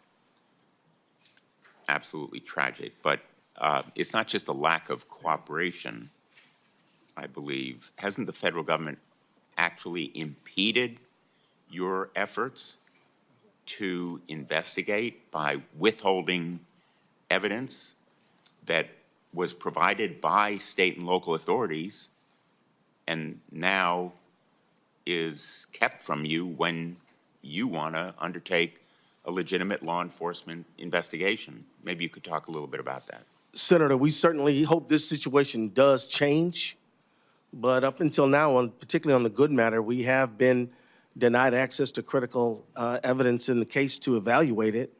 Information like the car, the gun, shell casings, other critical information needed to complete an evaluation in an investigation we simply haven't had access to. We hope this changes. And you mentioned the presence of Tom Homan. I can tell you that with Secretary Noem and with Mr. Bovino, we didn't have any engagement at all. Perhaps now, with somebody who has experience of their own in law enforcement, we can make some progress. I'm hopeful, but up until now, the situation is, as you described, we've been denied access to critical information. We need to complete an investigation. And the denial of information raises the issue of what is happening to that evidence. We know, having tried cases, that presenting it in court involves establishing a chain of custody, so as to show there was no tampering with the evidence, which is critical in crimes like the ones that allegedly were committed in the alleged murders of Preddy and Good. That kind of chain of custody, the preservation of the integrity of the evidence, is critical to any prosecution or conviction. And I'm really concerned that the failure to provide this evidence or to attest to chain of custody, in effect, amounts to a cover-up. You know, a lot of Minnesotans have used that word, Senator, and I hope that we can, my biggest hope is we can move on from here. I think everybody who's ever done police investigation, crime investigation, knows that there is a state interest and a federal interest. That's why collaboration is the norm. And I think that most people know that that information has got to be shared with everybody who has an interest in establishing truth in public safety. The fact that we haven't been doing it in this situation, I'm hoping that with the help of this committee, with the help of Mr. Holman perhaps, that we're going to get into a better place. But so far, we've been denied. And it's deeply disappointing because, as you know, anytime somebody is killed in your state, I mean, along its distinguished career in Connecticut, you know that that leaves a massive hole in community, and to simply not investigate it, say there's nothing to see here. We've heard from the second most important official at DOJ that they're not going to investigate the Renee Good case, that they are not going to investigate it at all. And I would hope that this committee would say, no, we do expect that when Minnesotans or anybody of any state is killed, particularly in connection with the officer-involved matter, that there will be an investigation. And it'll be fair, and it'll be thorough, and it'll be joint. And then whatever the results are what the results are. But the fact that they're not going to investigate, and local officials in large numbers have quit because of the conduct of the recent conduct of the DOJ, this is all deeply disturbing, and I hope we can turn the corner. I appreciate the measured and insightful tone that you were bringing, and the message of hope. You've used that term a number of times. The people of Minnesota deserve hope that things will now change, and I hope that they will. I think the nation hopes that they will. But in the meantime, the failure to investigate the Good killing, and in fact, I believe that the investigation is focused on Renee Good's family. That's right. Insofar as there is any investigation, it's of her sister and possibly her family. I find absolutely abhorrent and incomprehensible. So I think there is a need for real reform in the Department of Homeland Security, which we are endeavoring to do, as you know, with common sense, restraints, and far-reaching overhaul of this agency that right now is out of control and needs to be reined in. But in the focus on this action in Minneapolis, I hope professionalism, such as you brought to this effort, will prevail. And again, my thanks to you and Mr. Schnell and Mr. Niska for being here today. Thank you. Thank you, Senator. Senator Moreno. Thank you. Mr. Niska, I'll start with you. Just a basic question, just to kind of level set. We can have the three of you just answer decently quickly. Do you think that people who are here in this country illegally, meaning they either entered illegally or overstayed a visa, should be deported? Yes, simple yes or no.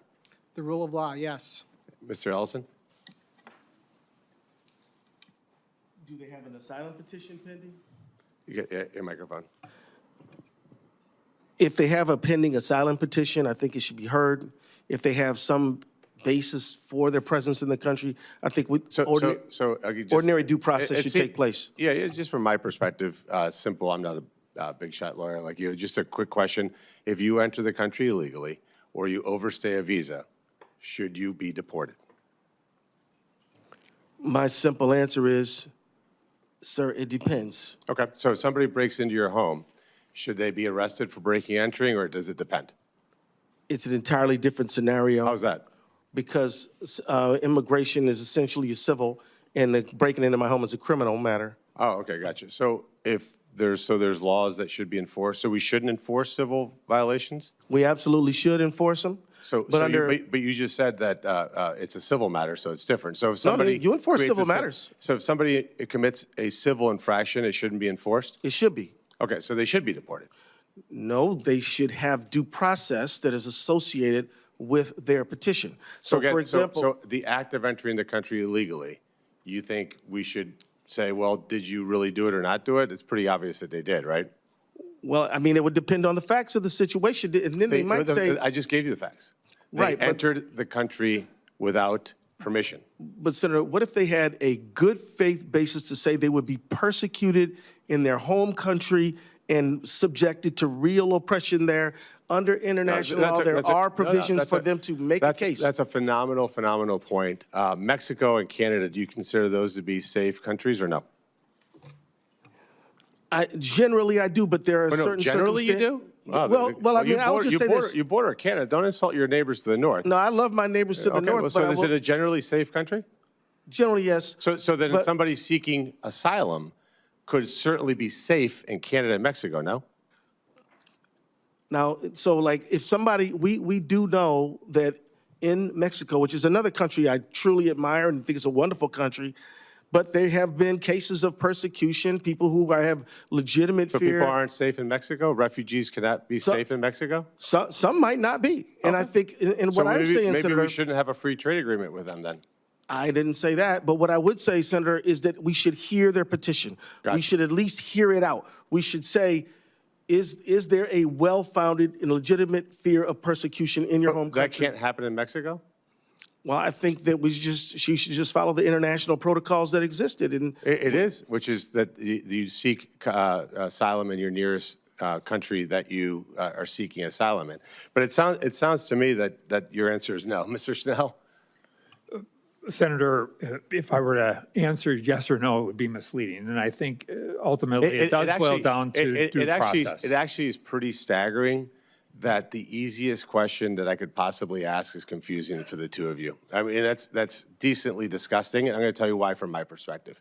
I wasn't born in this country. My mom and dad had to follow the rules to bring me and my 6 siblings into the United States, and I find it disgusting that the two of you guys want to reward people who skip the line, pay drug cartel members to smuggle them across the border, are coached to say exactly the right words when they hit Border Patrol. And by the way, the people who do that, the people who are from my neck of the woods, from South and Latin America, get abused, get raped, get held at gunpoint because people like you say, oh, it's okay, maybe we'll allow them into the country, when we should have a very simple policy, which is you can't enter our country illegally and you can't overstay your visa. The fact that the two of you are top law enforcement people in your state and you can't simply say, hey, violating a civil or criminal offense is a problem is probably the origin of why we have these issues. Let's move on for something else. Mr. Ellison, as the Attorney General of the state of Ohio, I'm sorry, the state of Minnesota, you would never get elected in Ohio. Who's Victoria Harwell? Because you haven't said her name. I'm just curious who she is. is there a question you'd like to ask me? Yeah, who is she? As I understand it, she's a very unfortunate, tragic victim of a crime. Okay, and what have you done about it? Well, in Minnesota, sir, I prosecute crimes that are... What have you done for Victoria Harwell? I'm telling you about my jurisdiction. I'm just telling you what you've done for Victoria Harwell. No, I'm telling you about my jurisdiction. No, but I didn't ask you a question about your jurisdiction. If I did, you could answer that one, but I haven't. So just tell me about Victoria Harwell. Just tell me what maybe the answer is nothing, which is fine. Just tell me what you've done for Victoria Harwell. We have done everything that the law allows us to do. Okay. And she's an American citizen, right? I assume so, yes. I don't know her nationality. You haven't even bothered to look into who she is? No, sir. What I'm telling you is that I don't know, what her nationality is. It doesn't mean I don't know anything. It means I don't know that. Well, thank you for your concern for the Harwell family. It's obviously pretty sad that the Attorney General of the state of Minnesota has not even bothered to understand who she is. You haven't mentioned her in her testimony, but you certainly know who Renee Good and Alex Preddy are. I do. Yeah, so obviously your priorities are clearly obvious. Tell me about Temple Israel. What happened there? Well, my dear friend of mine is the That would be the answer to lead your rabbi question at Temple Israel. Could you just answer my question, please? Well, a lot of things happen there. Do you have something in mind you'd like to bring up? Yeah, any particular incidents happen of anti-Semitism? Well, there have been acts of anti-Semitism there. What have you done about it? Of which I oppose vigorously. We've supported local law enforcement in doing the right thing in those communities. I mean, let me tell you, you're asking me about a place I know a lot about. I've been to Temple Israel an untold number of times, and so if they ever have any security concerns, that is a concern of mine. And absolutely. So what have you actually done differently to help fight anti-Semitism in Minnesota? I speak against anti-Semitism. I condemn it as repugnant and wrong. Let's pause there. You speak against anti-Semitism. Will you condemn Louis Farrakhan's comments saying that Judaism is a dirty religion? You know, sir, I thought I was coming here to talk about immigration policy. That was a layup question, by the way. No. I thought I was talking about immigration policy. I didn't know that we were going to be talking about all these matters. I mean, I'm reluctant to just sort of, we already had one thing where we didn't mention immigration policy at all. I'm fine with you asking about questions around asylum and things like that. That makes a lot of sense to me. But now we're going off in all kind of different directions. I think there should be some scope to this hearing. And so Thank you for your interest, and we both share a need to condemn anti-Semitism. A few of my colleagues have gone over time, Mr. Chairman. So I find it disgusting that we would have a witness who's the Attorney General of a state that will not condemn the fact that somebody said that Judaism is a dirty religion. The fact that we have a witness of that low caliber here before the United States Congress is an insult to this institution. I'd like to put a finer point on one of the things you asked too, because the responses were that they say, well, due process hadn't been completed. Let's say due process is completed. There is a final order, but the person isn't accused of any crime. Their only crime is being in the country illegally, as Senator Moreno did. Mr. Schnell, would you advise the Minneapolis police to assist in a final order? Their only crime is that they're in the country illegally. Senator, if there is a judicial order, absolutely, we should comply. Attorney General Ellison. Certainly. Okay, see, I think that's unclear. Not maybe from Mr. Schnell's point of view, but I think from the edicts and things coming down, I don't think it is clear. People have the feeling that you don't want any cooperation with ICE on someone who's here in the country illegally. So I think as we look at this, if we only say, if we're Democrats and we only say, oh, it's ICE, ICE, ICE, and we don't say, well, that the cooperation had anything to do with it, and I'm not saying it justifies any kind of bad behavior, but I really haven't gotten the feeling, and I know it's been contentious, but I haven't gotten the feeling that you're willing to accept some responsibility for the lack of cooperation escalating this problem. Can I respond, Senator? Before Operation Metro Surge, ICE was operating, legally and in a cooperative way in the state of Minnesota. People may like the way they were operating, but they were operating legally and with cooperation. It is this dramatic escalation that has caused so much problem. And so you're recommending that I try to be more clear. I will certainly take that to heart, sir, but this surge is, in fact, a very serious issue. And it's not without criticism. I'm just saying that there is the sense in the country and in Minnesota that you wouldn't want, that you're so opposed to deporting someone just for deporting them that you don't want anybody to enforce it, that you don't want the police to be involved with this. And so I think it is necessary, if you do believe the police should cooperate, to say publicly the police of Minneapolis will cooperate, and it's going to be the way we're going to get to less ICE here by having 10 police officers go with one ICE agent to arrest people, but that you're for that. And I can't tell you what to say. I'm just saying I want less tensions. I don't want more people to be, unjustifiably injured or killed. So it's a thought. And I'm sorry I interrupted Senator Ernst. Thank you, Mr. Chair, and thanks to all of our witnesses for being here today to testify on government oversight. So while I won't be focusing on ICE and all of those issues, those are significant issues, I do focus on a lot of issues that come down to fraud within the federal government. So again, want to thank you all for being here. Really appreciate your time. So I'll set the stage. We have a lot of families like mine that live in Iowa, Minnesota. I come from a blue-collar working family, a farm family. My parents farmed, they worked very hard. Their parents ahead of them worked very hard to get where we are today. I'm very privileged to sit in this seat today.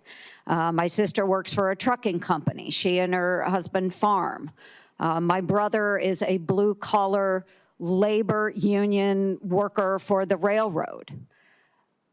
Every one of their tax dollars needs to be protected because they work darn hard in all types of weather. They work outside. They don't have the privilege of sitting in a cushy office working 9 to 5. But what we have found in the federal government through years and years of the work that I have done on oversight is that 1 out of every $10 that Americans send to the federal government is squandered away and lost in fraud. 1 out of every $10. So there's no time to waste in giving Americans peace of mind about how We use their hard-earned dollars.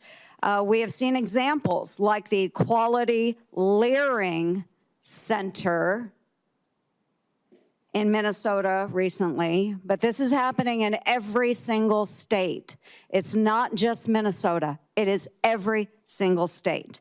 And accordingly, Mr. Chairman, I would like to submit my Squeal Award to Minnesota Governor Walz for the state's massive fraud ring for the record. I'm putting Without together objection. thank you. I'm putting together a package of pragmatic, bipartisan proposals because I have friends on the other side of the aisle that see this as a massive scam against the American public. They see this and they want to deal with it. They want to prevent waste from ever occurring again.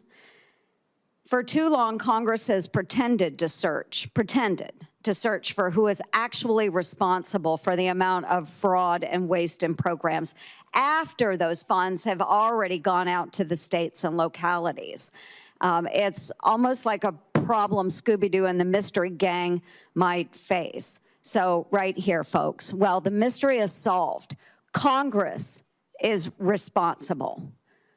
By allowing weak incentives for states and localities to police spending after those grant funds are dispersed, fraud is able to increase more easily, and it's harder to recoup improperly used taxpayer dollars. So, Representative Niska, too often the federal government writes a check and then looks the other way. How should Congress redesign incentives to ensure states have real skin in the game and safeguards taxpayer dollars once those funds have left Washington, D.C.? Well, thank you, Senator. And you're absolutely right that people respond to incentives, and especially immoral people respond to incentives. And unfortunately, we've had both in federal programs, but especially the way the Walz administration and Attorney General Ellison have overseen those programs in Minnesota, we have seen an enormous loss of our important taxpayer dollars. We should be tightening up eligibility requirements, making sure that states and local governments are actually going out and checking on whether meals are being served. The Feeding Our Future fraud scandal that we heard about was a situation where there were sites that were supposedly feeding kids where nobody could have fed them. And if Minnesota officials, including Attorney General Ellison's office, which was involved in litigation at that time, had just gone out and checked, they would have been able to find those problems. The problem is that Attorney General Ellison has fought to cover up the records from closed investigative files. He's fought in the courts and the legislature to amend our sunshine law so that he doesn't have to disclose what happened in those investigations, and that needs to change as well. But absolutely, the federal government needs to be overseeing our taxpayer dollars and making sure that states who are administering those programs are doing it better than Minnesota has done. It's been a complete failure. Yes, thank you. And Attorney General Ellison, under your watch, unfortunately, Minnesota has achieved the largest COVID fraud scheme in American history. Under your watch, those whistleblowers who brought attention to the fraud and waste in your state faced retaliation. Under your watch, billions of tax dollars intended for unemployment insurance, supporting hungry children, just as described, children with autism, providing housing for the most vulnerable, keeping small businesses afloat through COVID, and more were instead, all of those dollars were funneled away into fraudulent schemes. So last month in an interview with CNN, you were asked if your office has done enough to stop the fraud. And you responded, "Of course we've done enough." And this is a quote, "Of course we've done enough. And we're doing more every single day. This is a political matter. This is not a serious thing."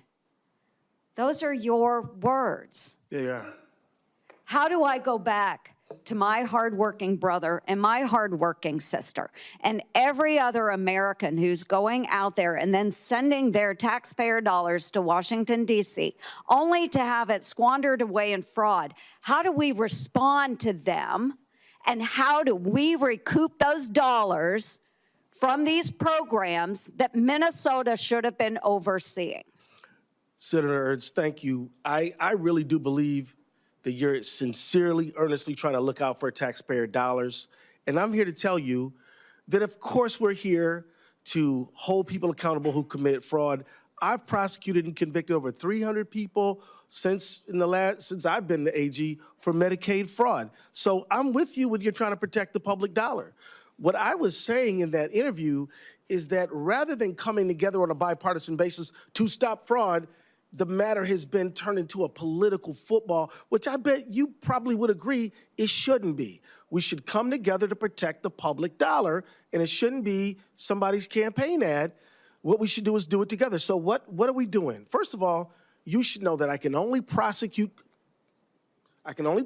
crimes that the county attorney gives me or that the governor assigns me. I do not have authority to just prosecute anybody I want. Yes, and I am over time. Okay. Thank you for that.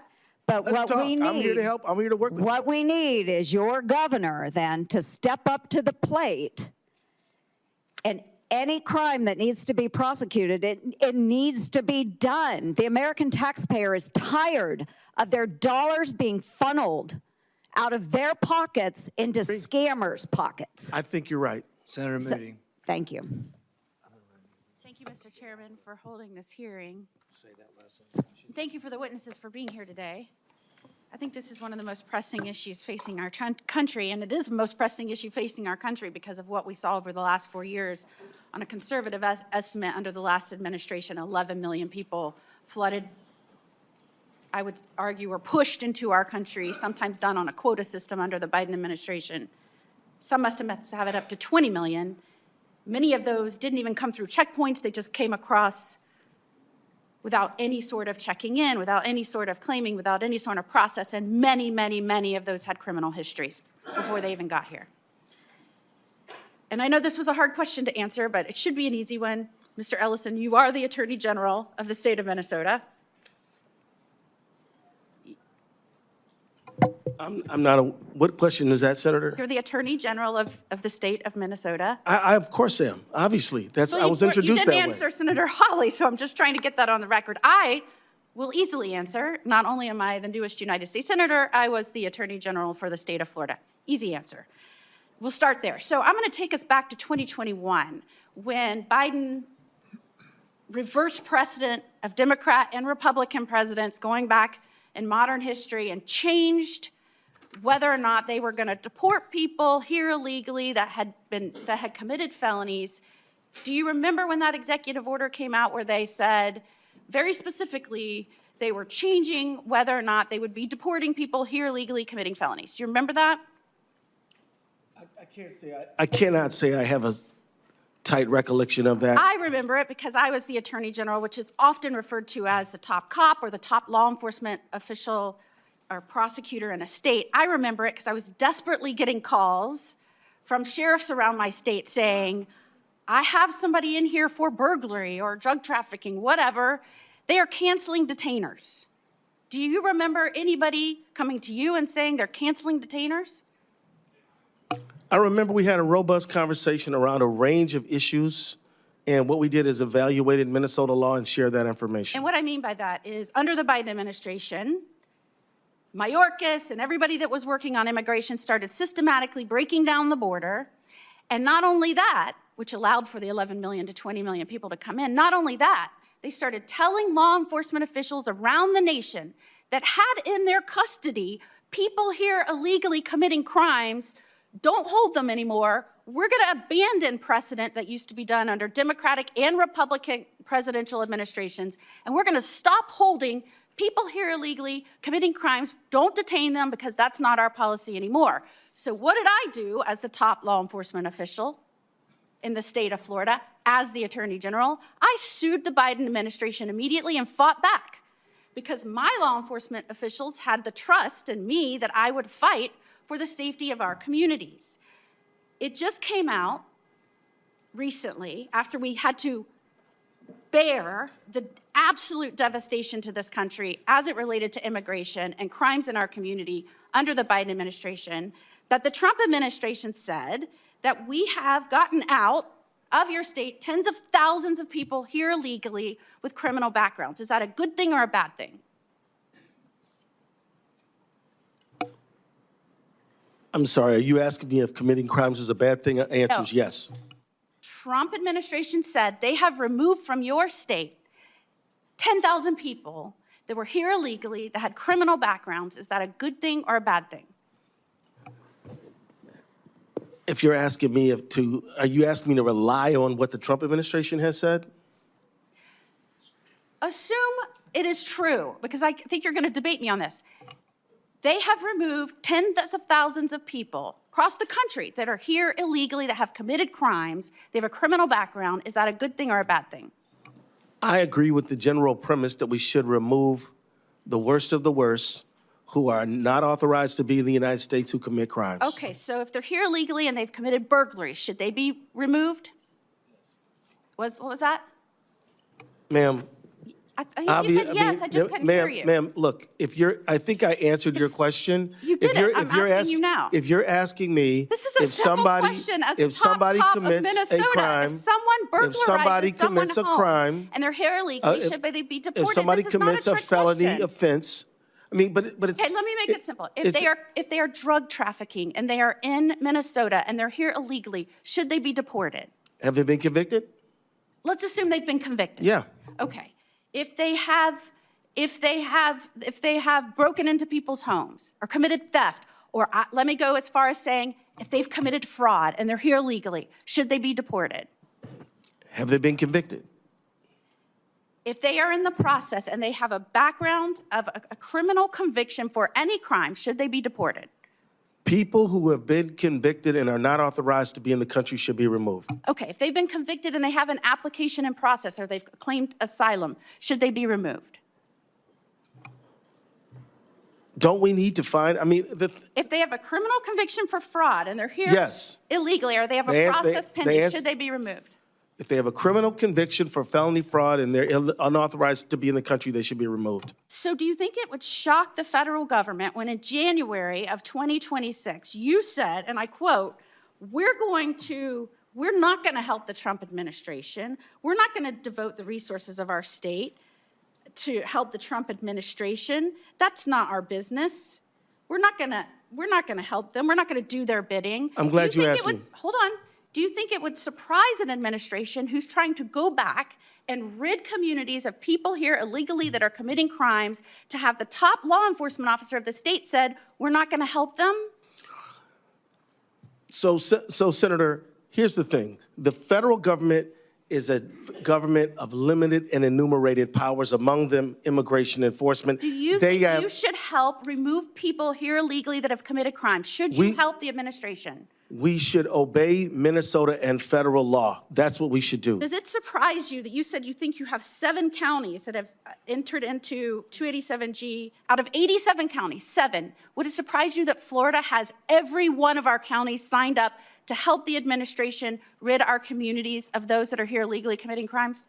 It would neither surprise me or not surprise me. Does it surprise you that states you're are having different. all of these problems in Minnesota because you have a top cop that won't help rid its community of those here illegally committing crimes? You know what? It's a tale of 2 states, a tale of 2 attorney generals, and how this is all playing out. It should surprise no one in this country. And in fact, let me go a step further. It should surprise no one in this country that the problems that we have had in your state as a result of a top cop not working with law enforcement to make its community safe and rid people here committing crimes, that you're seeing what has played out. And let me just say, that's actually wrong. That's actually quite wrong. You cannot have an attorney general certainly disagree with that. Post pictures supporting Antifa with an expectation you are going to have a civilized, stable, safe community that works with federal law enforcement to deport criminals here illegally committing crime. That is a joke.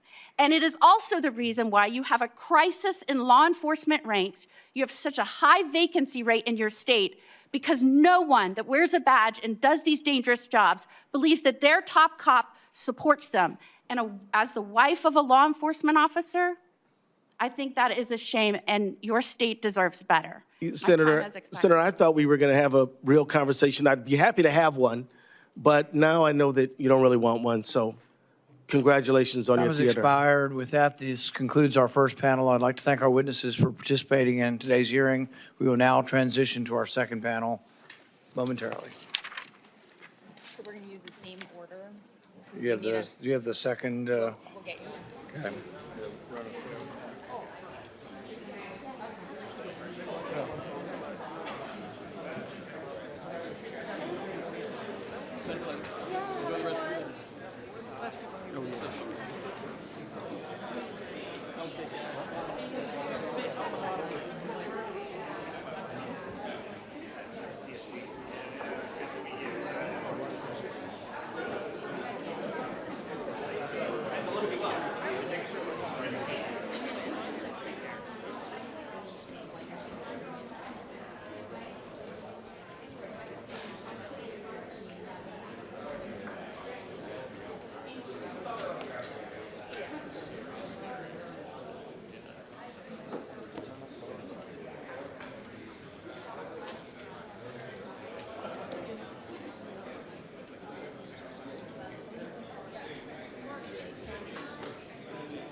We will now begin our second panel.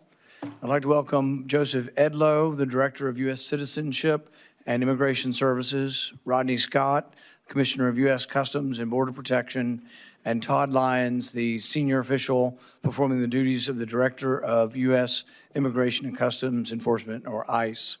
It's the practice of the committee to swear in witnesses. Will each of you please stand and raise your right hand? Do you swear that the testimony you will give before this committee will be the truth, the whole truth, and nothing but the truth, so help you God? Thank you. You may be seated. The witnesses' opening statements have been submitted for the record. We will now play a video that has been authenticated. The audio has been reduced except for the sound of the gunshots at the end. We just would advise the audience not to be startled by the gunshots at the end.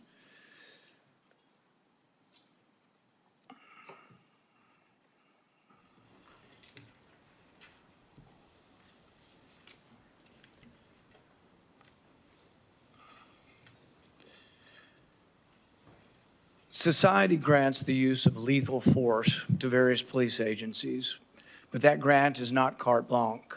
That grant comes with serious conditions. The grant to use lethal force is so ominous, that society only allows such force to be used in rare occasions. Today we explore the rules of engagement, the rules for the proper use of force, and the rules for the use of force that are proportional to the threat. My goal with this hearing is not to condemn or to argue to defund ICE. My goal is to restore public trust. If you don't admit that there's a problem, though, we're not going to get anywhere. Witness the thousands of people in the streets in Minneapolis and in Minnesota and the millions of viewers who witnessed the recent deaths. It's clearly evident that the public trust has been lost. To restore trust in ICE and Border Patrol, they must admit their mistakes, be honest and forthright with their rules of engagement, and pledge to reform. I hope the leadership of ICE and Border Patrol here today will participate in a meaningful way today in the committee discussion on the proper use of force. We can roll the video or begin to roll the video. All right, stop. So what we see is the beginning of the encounter with Alexander Preddy. He's filming in the middle of the street. We see two women that are, as you watch the video, jawboning, complaining, protesting, yelling, maybe not being nice, but they're protesting away. Let's keep the videos stopped. And so my question to Mr. Scott first is yelling at ICE officers or Border Patrol, is that a form of domestic assault on the officers? No, sir. Mr. Lyons? No, sir, it's not. And is filming of ICE or Border Patrol either an assault or a crime in any way, Mr. Scott? No, sir. Mr. Lyons? No, sir. Let's roll. Go ahead. Just a question for you, Commissioner Scott. So we see Alex Preddy here. I think it went for a little further. But he is just holding a phone here. Is that correct? Is that what you're seeing like the rest of us? He's not on the screen at the moment, but that is what I've seen in that video up to that point. So, okay, good. Just want to be clear. He's only holding a phone. Okay, let's roll it a little bit farther forward. All right. And keep going, and keep going past this. All right, now stop. So what we've seen is the two women, we don't know what they were saying. I don't think that's audible on anything. They were probably bugging, bothering, whatever, yelling, protesting at the officers, but I don't think they touched them in any way. Do you think that, or is it appropriate, or is it an appropriate use of force to shove the woman to the ground here? Mr. Scott? I can't answer that because this video does not show everything that led up to it, any encounters before, that investigation's ongoing. I think we will get that information, but we don't have it from this video. So let's say hypothetically, two women were yelling at one of your officers. Is it okay to violently shove them to the ground? No, sir. Mr. Lyons? No, sir. Probably good. Just put that up. So I have a question. We see the shove here. I think we're going to see her go to the ground in the image going forward.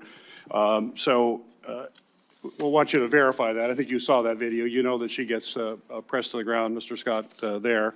So I have before me here, this is the policy for Homeland Security, where de-escalation tactics should be employed to minimize the likelihood of the use of additional force. In fact, agents shall employ de-escalation tactics and techniques. Would you consider pushing a woman down to the ground a de-escalation tactic? It can be depending on the circumstances. I don't know what happened before this. If the officer thinks that doing that is going to prevent any kind of a physical encounter, if there's a weapon or anything else, I'm not saying there is. I'm just saying in certain cases, using hand-to-hand is a de-escalation. So this woman, who we all can look at our eyes, I mean, this is the thing that's so frustrating for the American people, and the 90% of people who have looked at these videos, this woman's clearly trying to, has her back turned, trying to get away, and he shoves her pretty violently to the ground. Just looking at that, would you think that that's not de-escalation, or are you just saying you can't answer that? No, I'm not justifying that action. I'm saying I don't have enough information in front of me to say it is or is not, because I don't know what happened before this video. I think what's important about the encounter isn't even the specifics of the investigation. It's about what are your officers trained to do. So your officers are watching it. Some of them are here in the audience. Hopefully some are watching at home. And they need to know. They need a explicit. So there were people who said, and they were part of the government, I don't think they were interviewed, but part of DHS and part of the administration said that, yes, the officers were using de-escalation tactics. Nobody believes that, all right? No. I'm just going to stipulate that. I don't even need your opinion on that. No one in America believes shoving that woman's head in the face in the snow was de-escalation. But your officers need to know they had a verbal encounter with them. She did not place her hands on the officers. She wasn't trying to get their weapon. It's not great. I mean, I don't like to see these encounters either. But is it appropriate for the officers to respond to a verbal barrage of words or whatever? Is it proper to physically throw a woman down or to throw anyone down? If the only action is verbal, no. Okay, that's what I want to hear. Yes. Correct, sir. Same answer. All right. Do you have another point on this before we move on? Let's move on a little further. Okay, and so here at this point, she's on the ground, and this to me looks not like an offensive maneuver. It looks like a defensive maneuver, holding his phone, holding his hand up to be sprayed. I think the problem what we have on so many of these images, and not just this one, all of the images that we see is really people being held in forcefully from inches away, sprayed in the eyes with this stuff. And I know it depends on the circumstances, but there's got to be a better policy. You guys have to figure it out. I mean, there was a stark contrast when we see the array of ICE agents and Border Patrol agents and the Minneapolis State Police.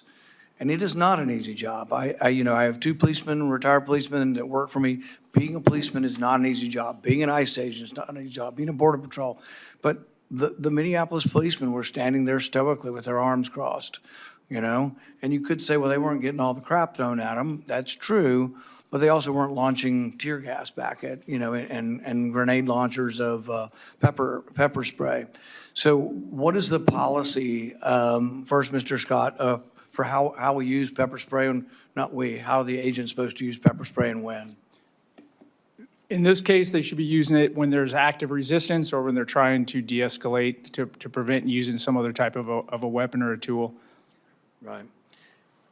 I guess why don't we move forward go ahead. So I just want to be clear, because we all want to know that we're all seeing the same thing, because this is the question. This is what the questions that the American people have, because they've been hearing a lot from the administration, especially early on, and their eyes tell them something completely different. So what we just saw here is that we saw an agent pepper spray Mr. Petty at a close range. Is that correct? Everybody saw that, Mr. Correct. Mr. Scott? It was at a close range.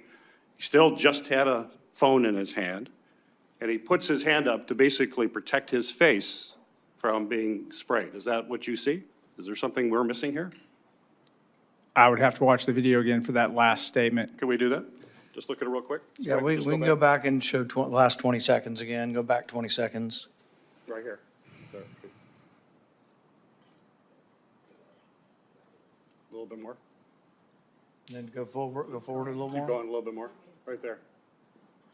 So what we saw is that the agent grabbed him, grabbed him, pulled away with a spray, and he's putting up his hand like, oh my God, you're going to spray me in the face. Right. And see, the thing is that we've got more than one problem here.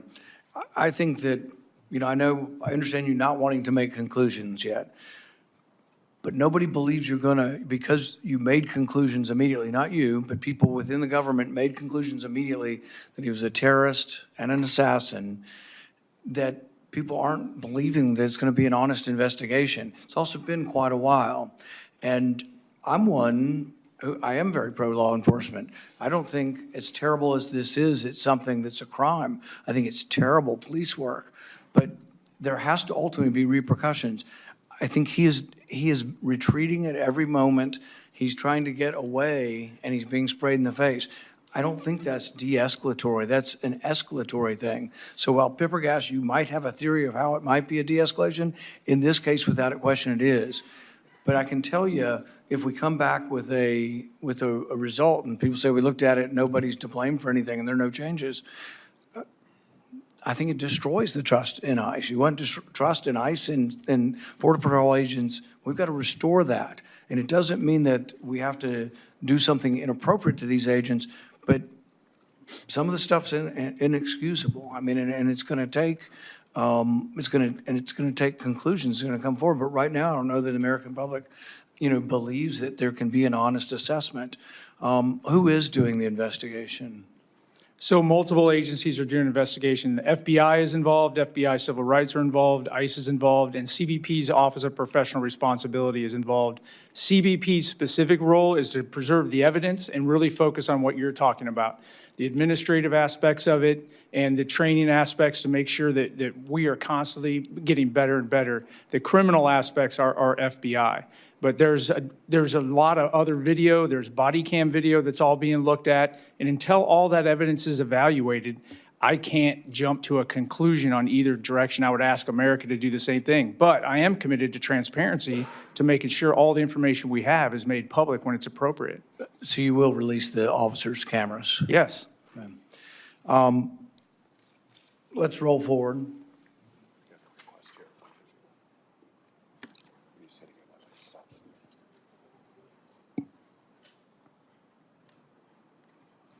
Okay, we can stop. So it goes on. I mean, he's standing up, he's trying to protect his eyes, but he's still back filming and on the back of his heels.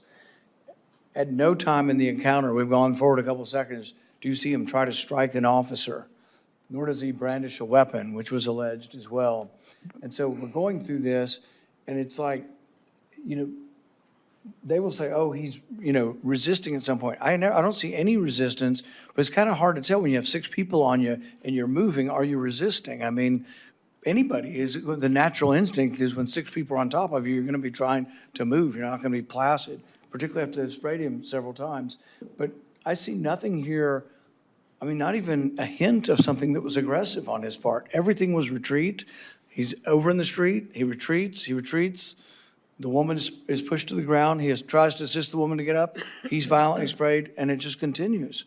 And so I don't think this should take months and months and years and years. There needs to be a conclusion. You want to calm things down? I think Tom Homan being there and now saying we're going to reduce his presence in the street is a good sign and a good step forward. And I'm glad that's happening. I think that is de-escalation, true de-escalation in a diplomatic way. But we need to have answers here, and there needs to be an announcement. These are the new policies. This is how we're going to interact with the public, because the public needs to know too. If I go to a protest and I shout something at people, could I be killed? Just a little further. Let's go back. Let's go a little further on the video.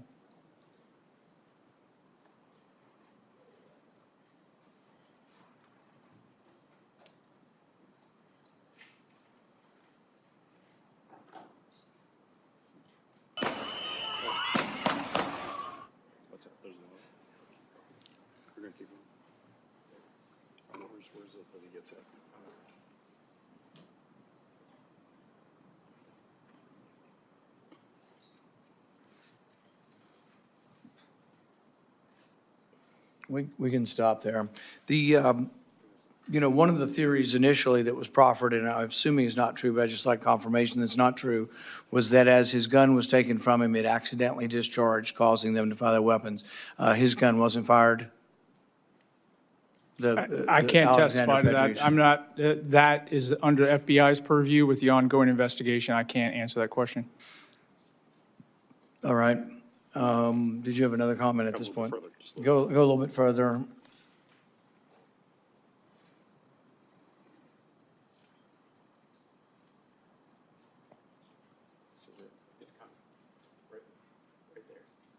is it here? Yep, move it a little bit further, a little bit. You just Right there, right, stop. Yeah, stop that if you would. So if you'd stop that, I think what we saw right there, and make sure we're seeing this, that the officer basically started to beat him with a pepper spray canister at that point. That's right before we stopped that. So to both of you, is beating someone with a spray pan, with a canister, is that de-escalatory? You're going to give me the same answer? You don't know if that's de-escalatory?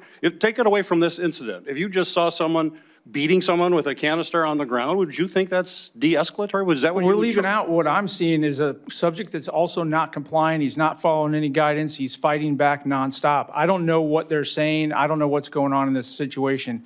I know that they're all being interviewed what was going on, and that will be part of the official record. But I can't answer whether that's appropriate or not. It depends on what a reasonable officer saw at that time. So is that part of training? Do you train Absolutely officers to beat somebody with a canister? We If don't- there are only several officers holding someone down, then you know, if you really want to.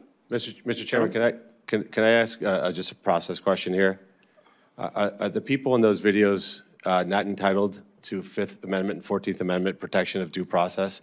It seems to me that if we get to a place in time in America Prosecution, where we yes. have a video that is the entirety of what is guilt or not guilt, puts us in a very, very I don't bad think situation. anybody's assessing. Well, I any think kind that's of what you're criminal saying. guilt. No, You're asking for conclusions. No, we're asking for conclusions for what is the proper use of force for all agents. But you're asking specific questions about a video. And the answers have been generic answers. We haven't gotten As any they should answers be, from- as they should be, by the way. And so- And I just want to point out that these American citizens who are entitled to Fifth and 14th Amendment protections, and for us to make certain that we keep that in mind as we ask these conclusive questions. They do. For a court of law and for any criminal proceeding, they absolutely deserve that. We're going to move on to a first round of questions, and I'm going to pass mine to Senator Johnson, and I'll reclaim mine later. Mr. Chairman, first, are the witnesses going to be providing testimony? They've been taken for the record. They've been taken for the record. They gave the same public testimony yesterday. Oh, I wanted to hear from them. Okay. So there was a real disconnect in our first panel in terms of Congressman Emmer and the representative from Minnesota State Legislature versus the Attorney General and fellow in charge of prisons in terms of the level that Minnesota was cooperating with ICE and with Customs and Border Patrol. Were you listening to that opening panel? Yes, sir. Yes, sir. So I'll start with you, Commissioner Scott. What would you agree or disagree with in terms of what was said in that first panel in terms of the cooperation or lack of cooperation? Because according to Attorney General Ellison, they were perfectly cooperating and there shouldn't have been any problems here. And I think that the statement he used is it was because of the unprecedented nature, let me get the, well, just said, again, it was because of the scale of the surge that's what caused all the problem versus Minnesota cooperating or not cooperating. Yeah, that's not accurate at all. I actually met with the Attorney General when I went up with Tom Homan. We initially had conversations. The reason that CBP surged a bunch of resources into Minneapolis is because ICE couldn't go do arrests without being violently assaulted, and they were not getting support from state and local law enforcement. So talk about the kind of arrest, because we heard from here, and I, quite honestly, I didn't get the complete answer from the fellow from the prisons when he said, as long as there's a judicial order. And I was wondering, does he mean from an Article 3 judge, or is he talking about the administrative law judges that we use for enforcement of ICE? So was that a distinction? Were they only going to honor and they only going to cooperate with Article 3 judicial orders? Or did they concede the fact that we handle federal immigration law through the administrative law judges? So I would defer to ICE on what the normal processes were. Mr. Lyons. Yes, sir. I can speak to that. It's both, sir, judicial and administrative. They did not cooperate at all. I can give you an example. Well, please give me multiple examples. I can give you an example where ICE, enforcement removal operations and Homeland Security investigations, we did execute a criminal warrant for an individual from Ecuador who fled the state of Connecticut that was wanted for the state of Connecticut for a rape of a 14-year-old minor. He did have a murder warrant from Ecuador, and we did not have any cooperation with that. You know, going back to the surge part, we did have that. Just describe no cooperation. I mean, so. Oh, so we had to walk through here. So you got this warrant on somebody who's, you know, convicted of, or I guess convicted of a violent crime, or just wanted on a violent crime. I mean, be specific. Talk about this instance. This incident, sir, the subject was wanted from the state of Connecticut, fled the state of Connecticut after a detainer was not honored in the state of Connecticut. He was wanted for rape of a 14-year-old minor. But he wasn't convicted. They made a big deal about, oh, it's got to be a convicted criminal. No, sir, it was an actual criminal warrant from the state of Connecticut. And that subject was also wanted on an Interpol warrant because he was wanted for homicide in his home country. And he was also illegal reentry, 8 U.S.C. 1326. So it was But you understand the point. Again, they were making a big point. It has to be convicted. A.G. Ellison kept saying, well, is the person convicted of the crime? Well, sir, I think we have to start first, is the person even supposed to be in the country in the first place? I understand. but so I'm just trying to point out, is that a valid criteria? The Attorney General Ellison was talking about, well, if as long as this person's been convicted of a crime, that's not required, is it? No, sir. The person's here illegally. There's a warrant from, from a different country as well as from state of Connecticut. So with this individual, what did Minnesota not do? What was requested in Minnesota or Hennepin County or whichever? So the Minneapolis Police Department and the St. Paul Police Department, they're by city orders, they don't cooperate with us. So for instance, we asked them to hold a perimeter or hold a street. That's why we need more officer agents. We would have to go ahead and hold down that city block. Unfortunately, obviously, those vehicles do stick out. Obviously, we used, based on the subject's criminal history, we used an armored vehicle. Once that's seen, agitators started coming to the scene. So now while we're trying to effectuate a criminal arrest warrant in an apartment building, small stairwell, fatal funnel, we have to go ahead and hold down the outer perimeter, where if we had the cooperation of a state or local agency to work with us on that fact, we wouldn't have to have that many officers. Why weren't the state and local officials interested in arresting this individual with the multiple warrants on them? Just because it was an illegal immigrant? Because it involved an ICE operation, sir. So any other, if it's an American citizens with that kind of warrant from Connecticut, local police would have been doing this job themselves? I can't speak for him, but I would assume so, sir. I was a civilian police. I was a cop before ICE, and that's what we did. So talk about the violence, the threats, the doxing against ICE officers. Because again, that's where I've got a great deal of sympathy for people trying to enforce the law. They've been shot at. They've had their vehicles rammed, rocks thrown at their vehicles, doxed. I mean, on Central America, I found out that if you're become a new police chief, you get a DVD from the friendly drug cartels with your children and wife going into school and going to church. I mean, it's an explicit threat, hands off, or we're going to do something. Well, there's such a demand for unmasking ICE officers, but they've been doxed. So just talk about the violence, the threats, the doxing that your law enforcement officers are really under. So, sir, it's day to day. If I was the field office director for the state of New England. I covered all of New England. And if you looked at the beginning of the operations, January 20th up until April, ICE officers and agents weren't masked. But it's bad. And I'll just use myself as an example. The week that Charlie Kirk was assassinated, there was a tweet that went out. It said, kill Charlie Kirk, kill another, there was another individual in that, kill Todd Lyons. That's the stuff that ICE, yesterday after the testimony on Tuesday, I went back to numerous death threats against my family. There was a videotape of my wife walking to work that people actively post. The cartels have actually posted the schematics to my home. ICE agents feel that every day. We actually did an operation with the Secret Service where we identified doxers who put up on telephone poles the home addresses and the schools where ICE officers and agents went to.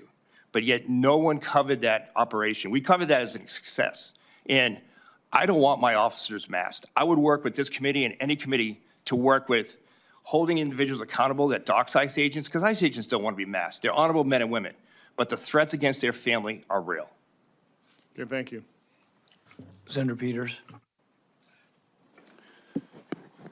So we just watched on the video previously American citizens that were basically being manhandled and pushed and hit and beaten with canisters. We didn't see on the video, but 95% of them, or 90+% of Americans who have seen that video also shot, Alex Preddy shot 10 times while laying face down in the back by law enforcement officers. And we also know he was basically just holding a phone, being manhandled and shot 10 times. So I just want to confirm with you, filming federal officers on a public street is not illegal, is it, Mr. Scott, Mr. Lyons? Correct. No, sir. He did not, at least looking at the video, all of us who've watched the video, he did not attempt to harm law enforcement. No appearance of that. Is that correct? I don't know what happened once he was on the ground, sir.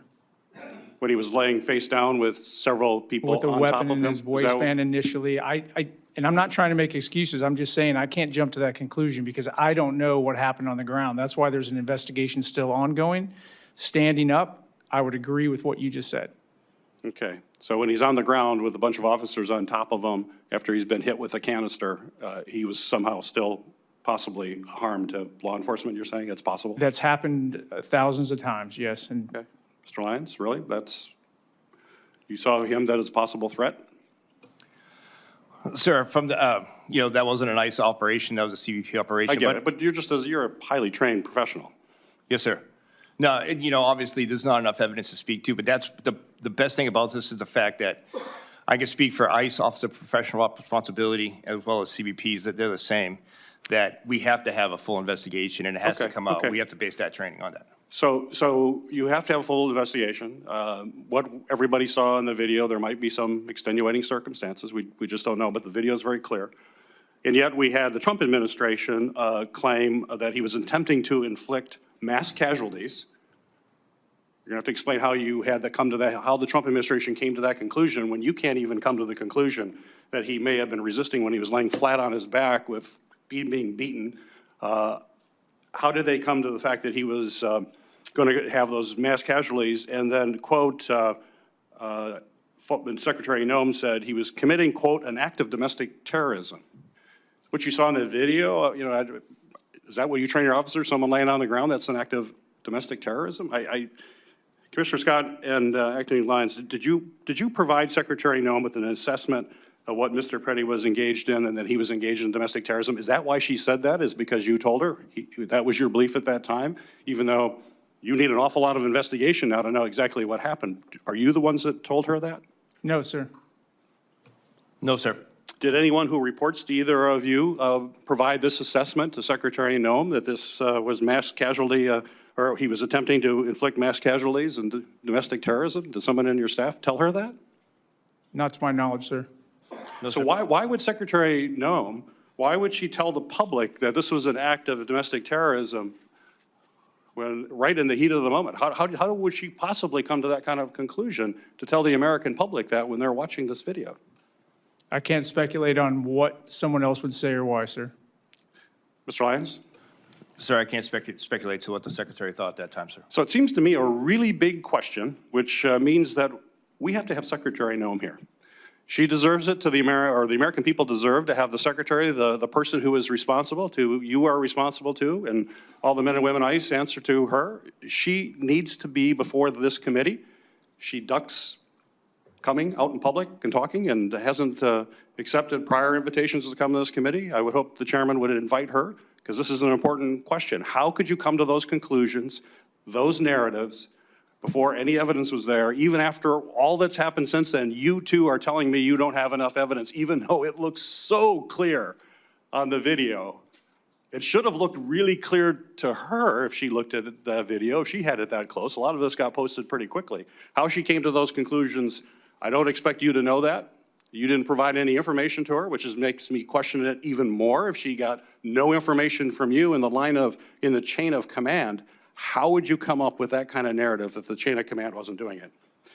Acting Director Lyons, we have all seen multiple instances of DHS personnel jumping out of unmarked cars. They will have weapons drawn. They're wearing masks. They don't have clear identification. And this, of course, immediately will escalate an encounter with the public. There's no way around it that's not escalatory when you see that coming at you. Often these masked individuals are only wearing a sign on their vest that just says police. This is the type of vest that can be easily purchased by anyone and used to basically impersonate an officer. In fact, last year, this administration, the Trump administration's FBI released a bulletin entitled, and I'm going to put this in the record without objection, Mr. Chairman, "Criminal Actors Impersonate ICE Agents to Commit Violent Crime." Are you aware of this bulletin put out by the FBI? Yes, sir. Mr. Scott? Yes, sir. So I'll put this in the record if I may, Mr. Chairman. So given this, the FBI is warning people that criminals are impersonating immigration officers. My question to you is, how can you expect any U.S. citizen to follow orders from an unidentified masked man surrounding them, given we know there are these impersonators out there that are, according to the FBI, committing a lot of crime because they're terrified. They don't know what's going on. They don't know who these people are, or they falsely believe they're a federal agent, and they aren't. They're a violent criminal. So, I mean, these tactics are causing fear. They're chaos in our communities. It's why we need, I think, to have common sense reforms to rein in these practices. So what we're advocating is that the men and women who are federal agents just follow the same rules that our local police follow. Our local police are highly professional. I have the greatest respect for them.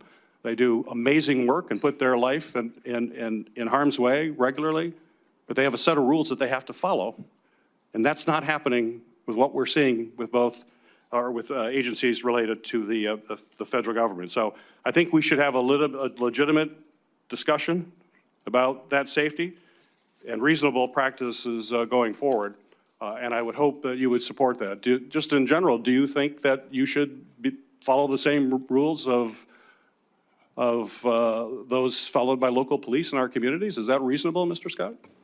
I believe you're talking about uniform standards. In CBP, we do. You have to have a name tag. It has to be clearly identified. There are times we've made exceptions on the name tag, and we used a different identifier, but it was an individual identifier so people knew who they were.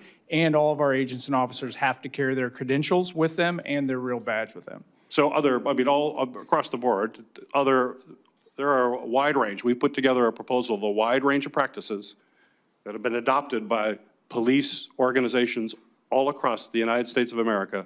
Would you feel comfortable abiding by the same kind of regulations and guidelines that local police follow on a whole host of issues? I would look at those. I believe that very different law enforcement organizations have different considerations, but the general concepts, yes, and I think we do currently follow. Mr. Lyons?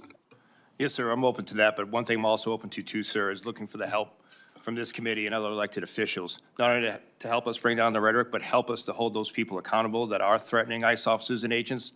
I think to dispel the fear of the men and women of ICE, that'd be huge. That would be a real step going. As we've looked at the complaints, and Senator Peters has brought this up, one of the things from a lot of the different videos that are out there is the complaint that the officers are quick on the draw. Basically, they're drawing weapons.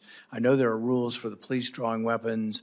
A lot of times I've been told you don't draw it unless you're planning on using it or unless there really is an imminent threat. There's some subjective nature to figuring that out. But, you know, there was one video of a woman, you don't have to come out of the specifics, but, you know, a hypothetical woman has come to a stop. She has not brandished a weapon. Her car is stopped. The ICE agents get out, all guns drawn. That to me doesn't seem like it would be consistent with your policy. What is the policy on when you draw your weapon? Each of you, Mr. Scott first. Within CBP, when the officer feels there's a threat, but in this specific, like the scenario you outlined, and not that specific, but with the vehicle can and is often used as a weapon. When we train to do felony stops, basically the officers, when they stop that vehicle, they're trained to have their weapons out and ready because they're stopping a felony. So it's not that simple that you have to wait until you see a weapon. Sometimes it's literally that officer presence to keep the situation under control. But the weapon's only supposed to be pulled when the agents believe that it is required to affect that law enforcement action. In this instance, I don't think it was a person that was targeted. I think it was a person they might have had some suspicion of. It wasn't a person that was targeted. The problem is that nobody really looks at this, particularly this one instance, and thinks the police would do it that way. When police make traffic stops, they avoid the car, they come from behind the car, they'll often have their hand on their weapon. but you almost never see a policeman with a gun drawn on a traffic stop or any kind of stop unless they've either seen a weapon or they really are in fear of their life. I think, and this is just my opinion, you have to look at what your rules are for drawing weapons, because it appears to me they're not using the same standard as the police. Sir, I could just speak to my experience. I've done thousands of traffic stops. Like I said, I was a 10-year city police officer prior to coming to ICE. And obviously, our training, we do fall back on the two main Supreme Court decisions, Tennessee versus Gardner, for one. And, you know, we can't speak to the totality of the circumstances, especially in the case where we don't know exactly what it is. We can't go to that officer's mindset. So each one is separate. But if you look at the use of force, you know, curriculum in the pyramid, you know, officer presence is include one of those things. So to your point, sir, I've done it many times myself, felony traffic stop. You know, in the case of ICE, oftentimes we do know it's a felon or wanted felon that we're going after. The firearm may be drawn. But again, each case is. I think it does make a difference whether you're stopping a target who's a felon stop versus stopping a random person. In the instance that was displayed recently in the news, I don't believe it was a felony stop. I don't even believe it was a targeted stop. No, sir, that's what I meant to your point. This, I think, probably was somebody filming that was annoying them or pestering them, and then they went and they followed the person and stopped them. And I think the weapons being drawn was inappropriate, but I would suggest that you need to look at these and you need to look at the policy, because I don't think they're living up to the same standard of the police. You know, I think the police, frankly, are better trained, which is the other complaint that people have had.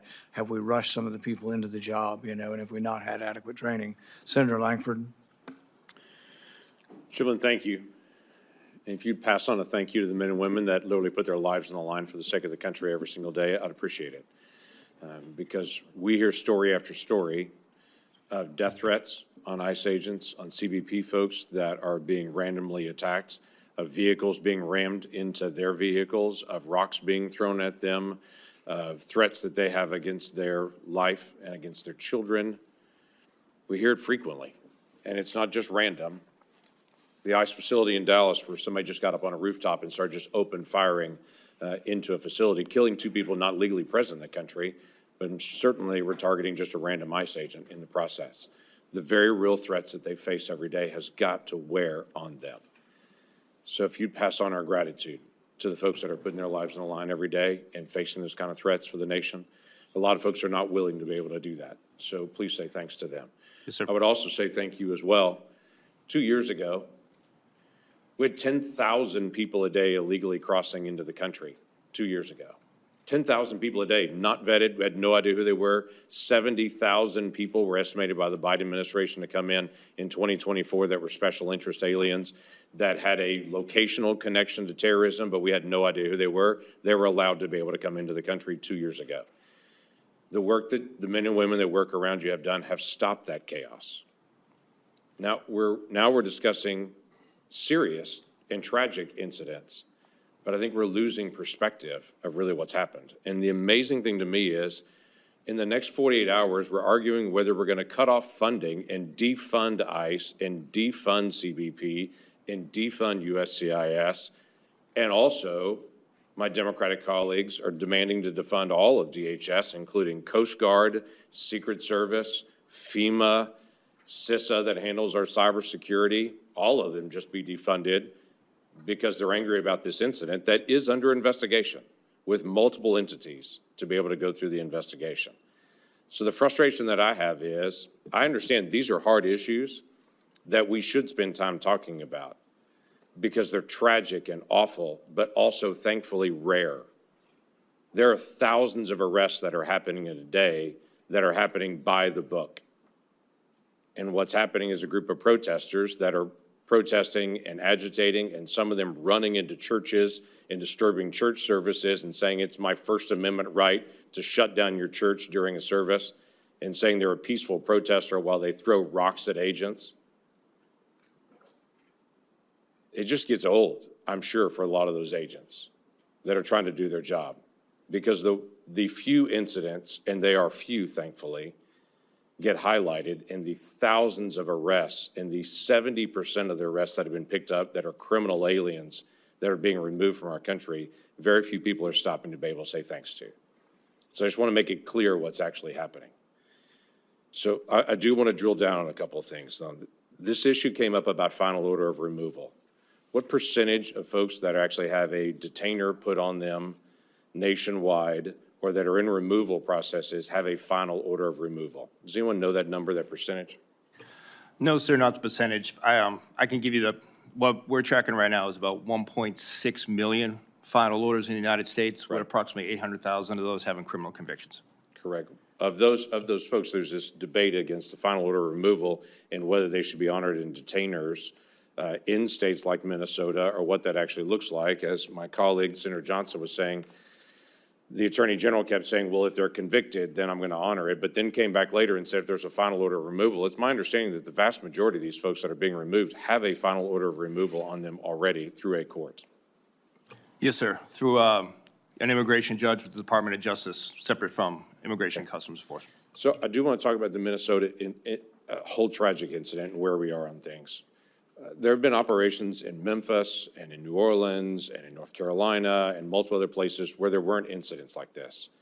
Was there a difference in how command and control was actually done in Minnesota that was different in other location, or how was command and control actually handled in Minnesota?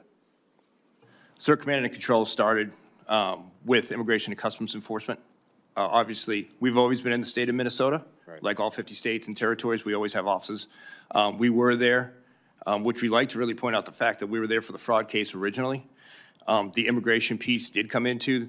Right now, there's 16,840 final orders at large in the state of Minnesota, which the officers and agents were there for. The one problem that I have to point out different than, and it was brought up earlier, is the fact that, ICE agents, special agents, deportations officer, due respect, First Amendment right of anybody. Myself, I've had people protest, yell. That's just part of the business. The issue we were dealing with there is when we had organized groups, and I just was looking at, again, one of the flyers that was put out, when it said how to impede ICE operations and arrest, and it told white people to put their body between the criminal alien and the officer. Speaking from experience, prior law enforcement officer, if I was on the side, say at I-4 traffic stop when I was in Florida, and someone came up to me while I was arresting someone for being a habitual traffic offender, which is a civil violation, and someone gets between me, I'm going to arrest them. Right. People were actively told to go out there and impede, impede, to help the people we were arresting escape and ram vehicles. That's the complete difference which led to the escalation. Okay. When we, I do want to talk a little bit about other things that are going on here, if I can have just a moment on this. Mr. Scott, tell me a little bit about, we've allocated $170 billion, which is a big dollar amount. Part of that's going to border wall, into what we deem to be better security long-term at our southern border and at our northern border. We can talk about that at a different time. What is happening right now with construction on the southern border? Those dollars have been allocated. We don't have a report yet what's actually going on. Thank you. Yep, we're building the new smart border wall at a record pace. There's about 35.9 miles of actual barrier that we've installed just since January. That's a combination of waterborne and the actual border wall, but there's 30 miles of new actual border wall. About 2 miles a week are currently being built. That will be ramped up dramatically as many of these contracts come on board. But I do want to take a minute to highlight, no matter what we do on the southwest border, we've learned if there's not a consequence once you get past us, the flow will never stop. So a big reason the flow slowed down is because we're actually arresting illegal aliens inside the United States and sending a message globally that we're not going to tolerate this anymore. That's why CBP that supports the interior operations to the maximum extent we possibly can. This all works together. We're also rolling out technology. It's not just the border wall. It's a smart system. New aircraft coming on, and as you know, we're hiring more agents and officers and making sure that they're trained to the highest professional standards available. Great, thank you. Senator Hassan. Well, thank you, Mr. Chair, and good morning to our witnesses. Just a brief note, even if the current funding bill stalls or is not passed that would fund the Department of Homeland Security, the department has an extraordinary amount of money at its disposal right now because it was funded during the big tax bill that my Republican colleagues passed last summer. So I just want the American people to be clear about that. Mr. Lyons, DHS officers have killed 2 American citizens in Minnesota this year. What were their names? Whose names, ma'am? Sorry. The 2 American citizens who were killed by ICE DHS officers in Minnesota, what were their names? Renee Good and Alex Reddy. Well, I'm glad to hear you say their names out loud, because so far this morning, as well as in 3 hours of testimony on Tuesday before a House committee, you failed to say their names a single time. Why? Ma'am, I didn't neglect their names. I was answering the question. And ma'am, to your point, I did give my condolences to the family and requested to meet them personally to give my condolences on behalf of the officers and agents involved. Well, Renee Good and Alex Preddy were human beings, and they're dead. Before they died, they had families and friends who loved them and were loved by. And it seems to me that too many at ICE have lost sight of the fact that they are interacting with real people, not nameless, faceless numbers or political targets. When we dehumanize our fellow human beings, that's when these kinds of tragedies happen. Now, Mr. Lyons, were Renee Good and Alex Preddy domestic terrorists? Ma'am, while that investigation's ongoing, to my knowledge, no. So to your knowledge, no. With the information, I can't speak to it because it's an ongoing investigation, and we will make everything transparent, which I've already committed to at the last hearing. But so in your testimony on Tuesday, you said that you don't want to comment on these ongoing investigations because you don't want to, quote, impede or, quote, bias the investigation. Is that what you said? Is that right? Yes, ma'am.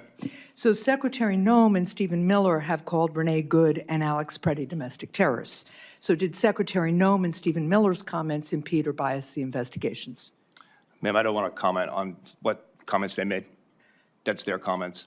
But again, I don't want to put my finger on the scales of the investigation. Well, I understand you don't speak for them, and I'm not asking you to. I'm asking whether having the Secretary of Homeland Security and the President's Homeland Security Advisor call the subjects of an ongoing investigation domestic terrorists, whether their doing that impedes or biases those investigations.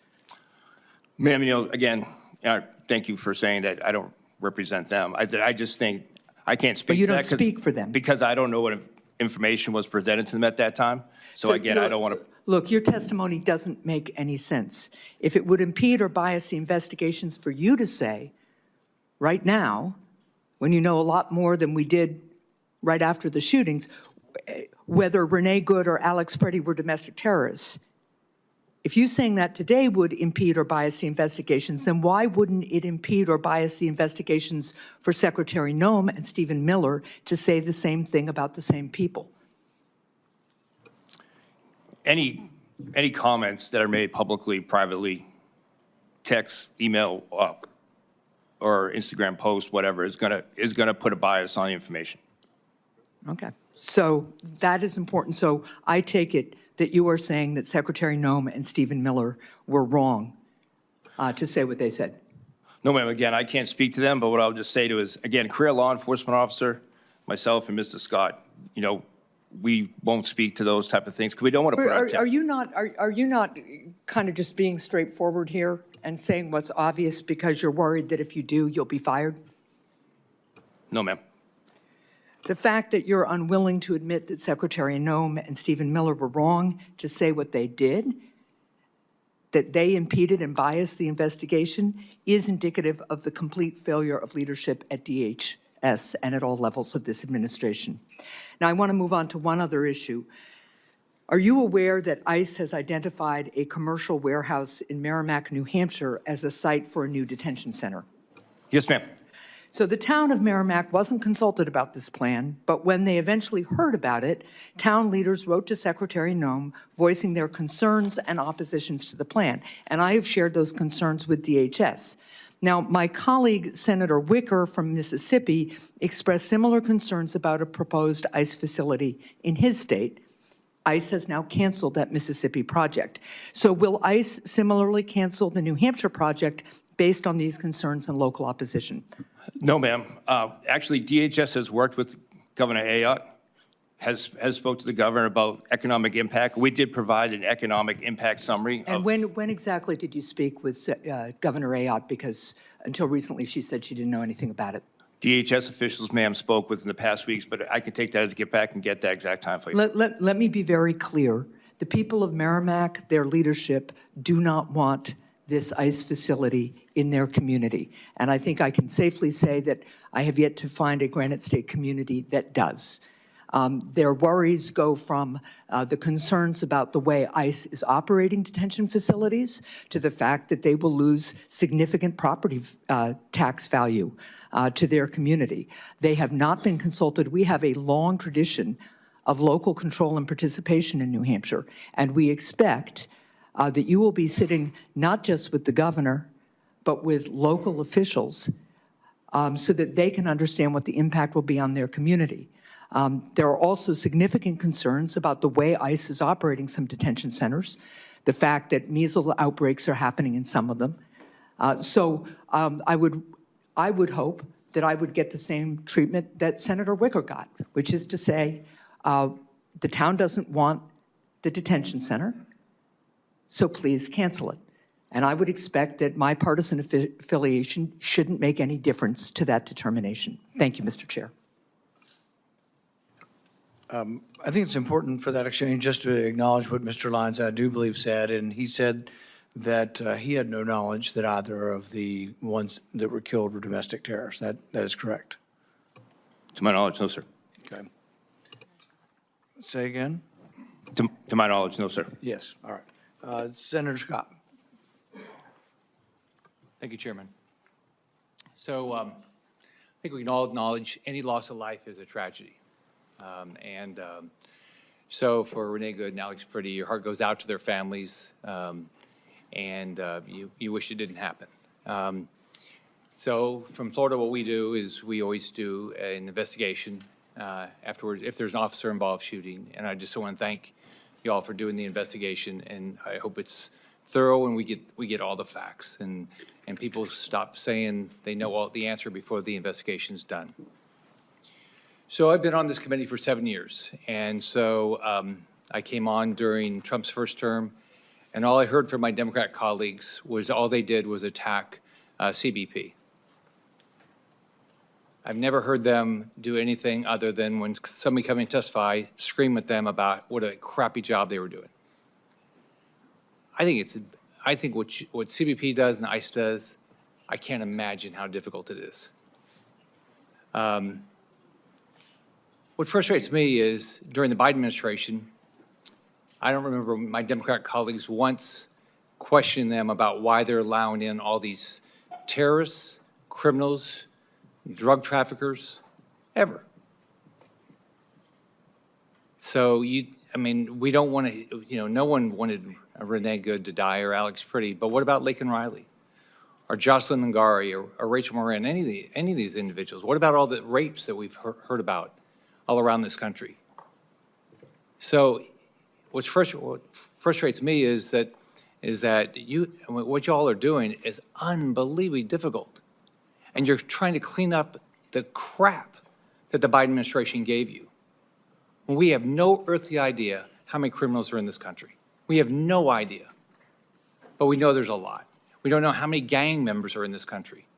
And think of how many people, our friends and neighbors have died of drugs that have come across our southern border. That's never been a concern for the Democrats on this committee. In 7 years, I've never heard them complain about that. All they do is complain about how you guys do your job. So I don't get it. I don't get it how, I was a governor, I thought there's basically 3 things I expected to do. Help people get a job, help their kids get a good education, keep them safe. And the most important was keep people safe. That's what you guys are doing every day. How can a mayor or a governor not want to cooperate to keep people safe? So what's it like when somebody's in a jail, like when you were in Florida, did our sheriff's office and police officers, did they, if somebody was being released that was an illegal alien and had a criminal background, did they say, no, we're not going to talk to ICE? Was that your experience? No, sir. So have we had all these protests in Florida? No, sir. Have you had problems with, have you had problems with ICE-involved shootings in Florida? No, sir. Why? I think, sir, it's just the cooperation factor. That's a huge portion of it. And if I could, sir, when it comes to the detainer, ICE respects state law as well. Minnesota has it where they can't hold individuals based on the detainer. Massachusetts has the Lund decision where they can't hold individuals. Why would they have that? How does that help anybody that lives in that community? Sir, it doesn't help public safety, but what I would ask is that even with the detainer, if you don't want to hold that person and it violates your state law, at least give us the chance to make that phone call. And I can give you an example from my time in Massachusetts. There was always the fact that we kind of felt like Charlie Brown with the football. They would say they were going to cooperate, but they would call knowing that there was only 12 ICE officers available to respond from Boston, Massachusetts to Cape Cod. And they told us we had 15 minutes to get there. But at the end of the day, when that individual was released, they still said, we called ICE. And unfortunately, there was way too many cases where we had an individual on Cape Cod in Barnstable County that was arrested for rape, was released on the detainer, and then went and raped again. So those are the cases that ICE is really concerned about. And if you don't want to hold an individual in custody longer than state time, by all means, ICE respects that. But please pick up the phone, give us the opportunity to come there and make that arrest. So when they don't do it, is the community safer? No, sir, it's not. And that prime example is one right there that they could have made the public safer. So why do we have these, what's the rationale for these sanctuary cities? Can you guys tell me any reason you would have a sanctuary city where people say, I want the criminals to come to my city and I'm not gonna work with ICE to get them out of my community? Unfortunately, sir, what we've seen so many times is, and again, coming from the civilian law enforcement side, when we hear about community policing, you always heard about the chilling effect of working with ICE. The problem is that backfires in these sanctuary jurisdictions because so many times we saw the criminal illegal aliens go back and offend and take advantage of the migrants that did come here for a good life. But yet they were told, if you cooperate with ICE, if you call 911, you're going to be deported, which is the farthest from the fact if you look at what we've done with the help of CIS, with protecting victims of human smuggling, sex trafficking, with the U visas, T visas, things like that, that the goal of Sanctuary City backfires when it comes to protecting other migrants who are afraid to come forward. How many times have you been asked about Lincoln Riley? You ever been asked about Lincoln Riley by a Democrat? How about Jocelyn Nunguri? No, sir. How about Rachel Marin? No, sir. How about any little girls that were raped? Ever? No, sir. No. You get asked about why you're not doing your job better. Yes, sir. I mean, if you listen to what's going on here, okay, the Democrats are mad because you're trying to protect the neighborhood, right? I mean, it doesn't make any sense. One thing I don't get is if you want to be a sanctuary city, why do you get any federal money? Especially any federal money to cooperate with law enforcement. Well, sir, and that's one of the hard part for us. And again, the witness that was here earlier, both of us are career law enforcement. I respect his views and his career. But when it comes to issues like cooperation at the local state level, again, ICE does do that. But so many times, and I'll give you the example of Aurora, Colorado, we were going to serve a criminal warrant on an apartment complex of known TDA gang members that was full.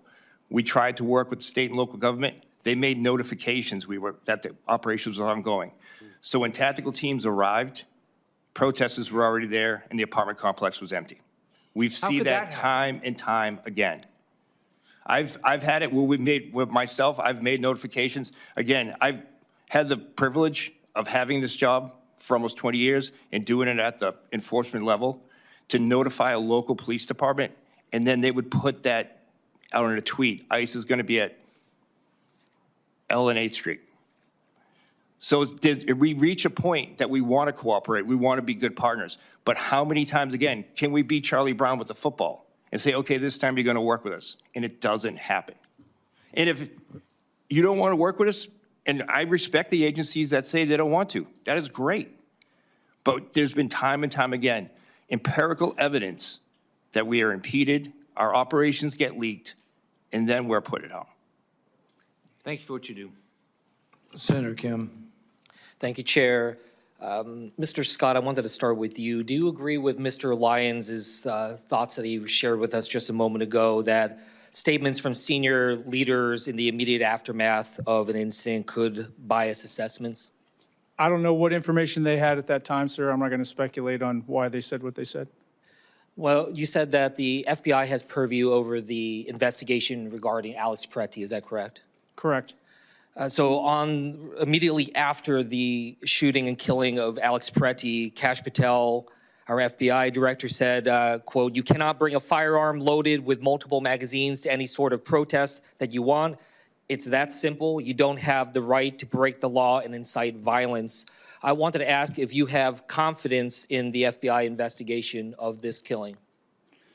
I do have confidence in the FBI's investigation of this incident because those agents out there are professionals. They're trained. They're going to collect the evidence. They're going to collect the interviews, and they're going to present their findings to a U.S. attorney, to a district attorney, or a grand jury.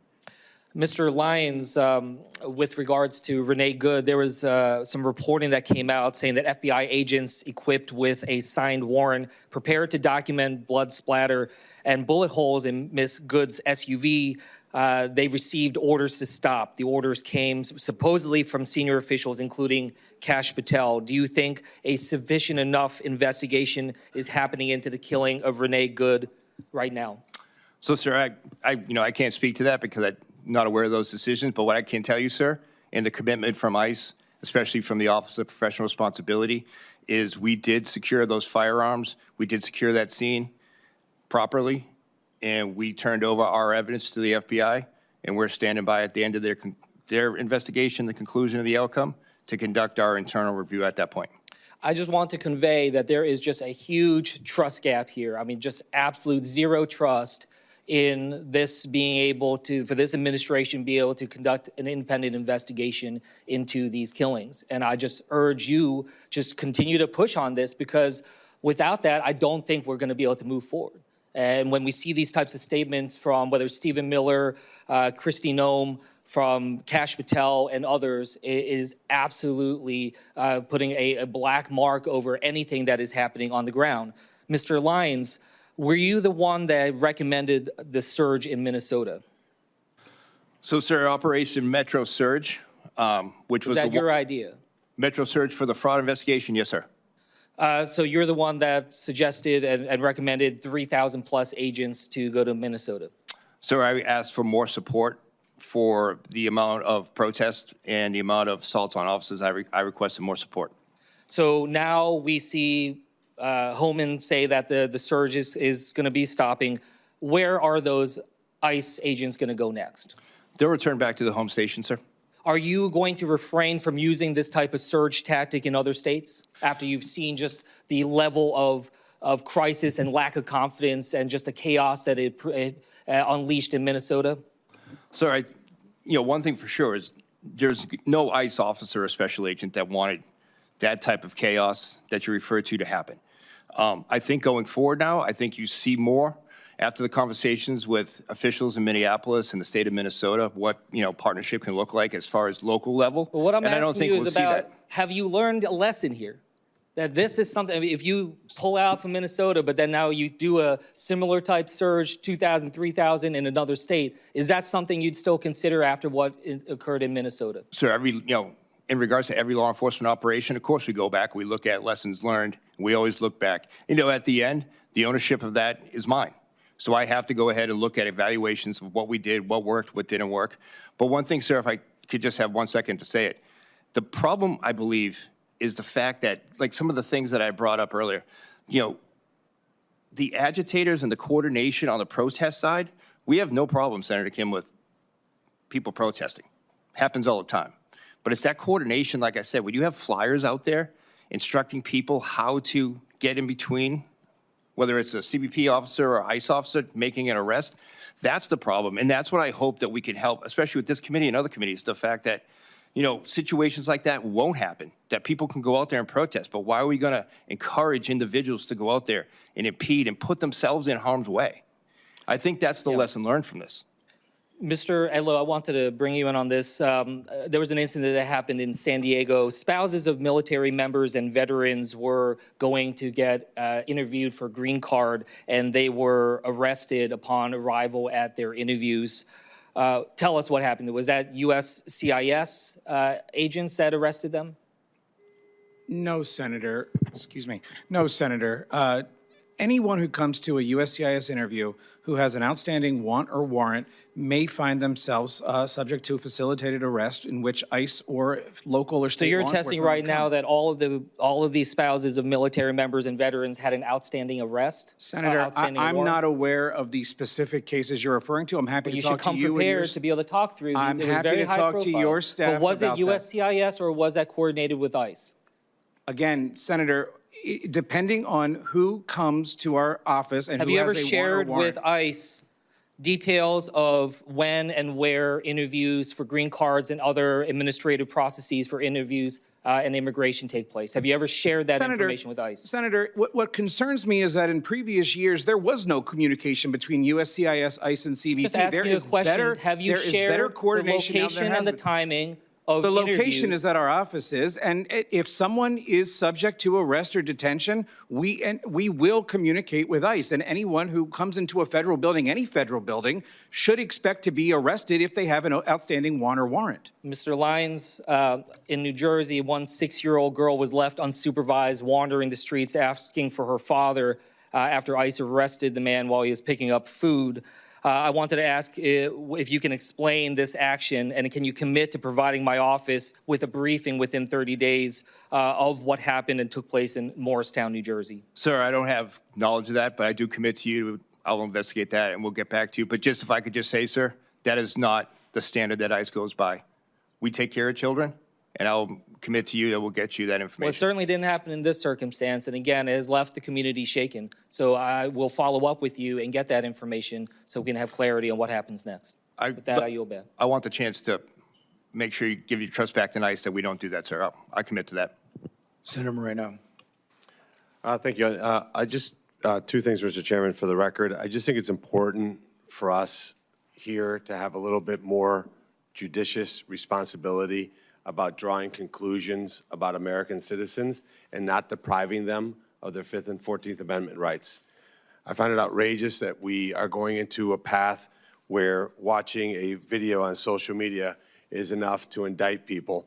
And I'll start with you, Mr. Lyons. What does that mean to your family? Like when you saw what my colleague from Florida talked about, what does that mean to your family when they see that kind of just conclusive statements in terms of what you and your officers are doing with actually zero information that actually is a proper investigation? You know, I'll speak personally, but then I can speak in a broader view. It's hard. You know, and again, I'm a career law enforcement person. I have the opportunity to lead the agency that I started with. And the men and women of ICE go out there and they do incredible work, but they are demonized. I would love to see ICE officers and agents be seen as human as well. You know, all too often my son, who it's his birthday today, will show me a video. Dad, is this true? And it's totally false. It's an AI thing, right? We've seen media, you know, say the same thing. And unfortunately, today, that's our biggest problem, is we are always fighting on our back foot because no one will ever pick up the good stories that we do. You know, we joke all the time that one of the, you know, major criminal organizations we fight, they have better playbooks than we do when it comes to making ICE look bad. Sometimes the media is our biggest enemy. But it's just, sorry to interrupt, but it's not just the media or some random goofball or bot on social media. These are elected representatives that make outrageous statements. And I would like to enter a list, 4-page list of current sitting members of Congress that have made absolutely outrageous comments, analogizing Customs and Border Patrol agents and ICE agents to the Gestapo, to a secret police. So without objection, I'd like to enter that into the record. Without objection. And I think the second piece I'd like to enter the record is just some pretty outrageous statistics, because we've talked about outrage here. Let's talk about outrage. 8,043% increase in death threats to ICE agents in the last 12 months. 8,043%. 1,443.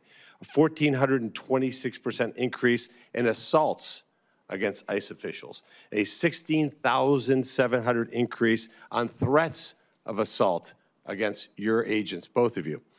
A 3,300% increase in vehicular attacks against your agents, and a 964% increase against officials that, like yourselves, that are not in the field every single day. This is a direct result. So I'll enter that into the record as well. Without question. This is a direct result of the rhetoric. Now, Mr. Scott, I have a very, very, very important question I've been meaning to ask you for the last 12 months.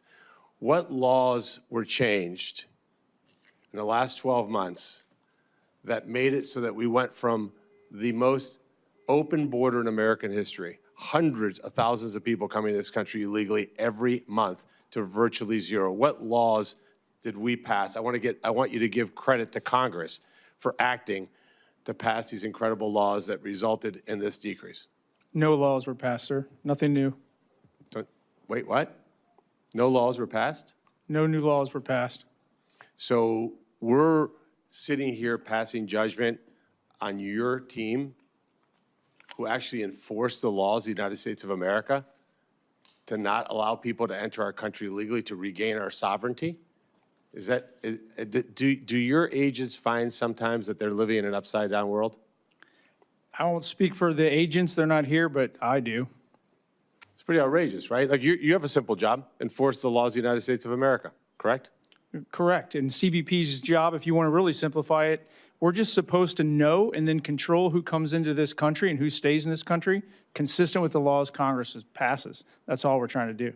And we've spent a lot of time here talking about the deaths of 2 protesters, and as my colleague from Florida pointed out, we haven't had a single hearing about the deaths of American citizens on the hands of criminal aliens.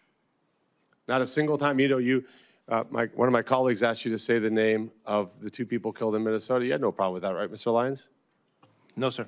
Do you hear any sympathy for the deaths of criminal aliens, the death of American citizens at the hands of criminal aliens? I was a new senator a year ago, and I got to say it was a little bit humbling to sit in the chamber of the House of Representatives during the State of the Union address, because I thought, here's this kid born in Bogota, Colombia, and I'm sitting here as a United States senator in the House of Representatives, and the President of the United States is speaking. It was, honestly, I got to say, my brain was spinning. It was surreal.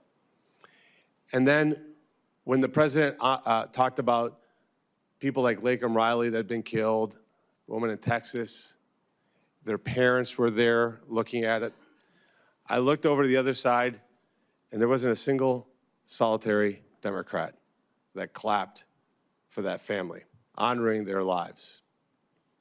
And I think we've got to the point in America today where we've lost our way. And let me just say this on behalf of every legal immigrant in this country.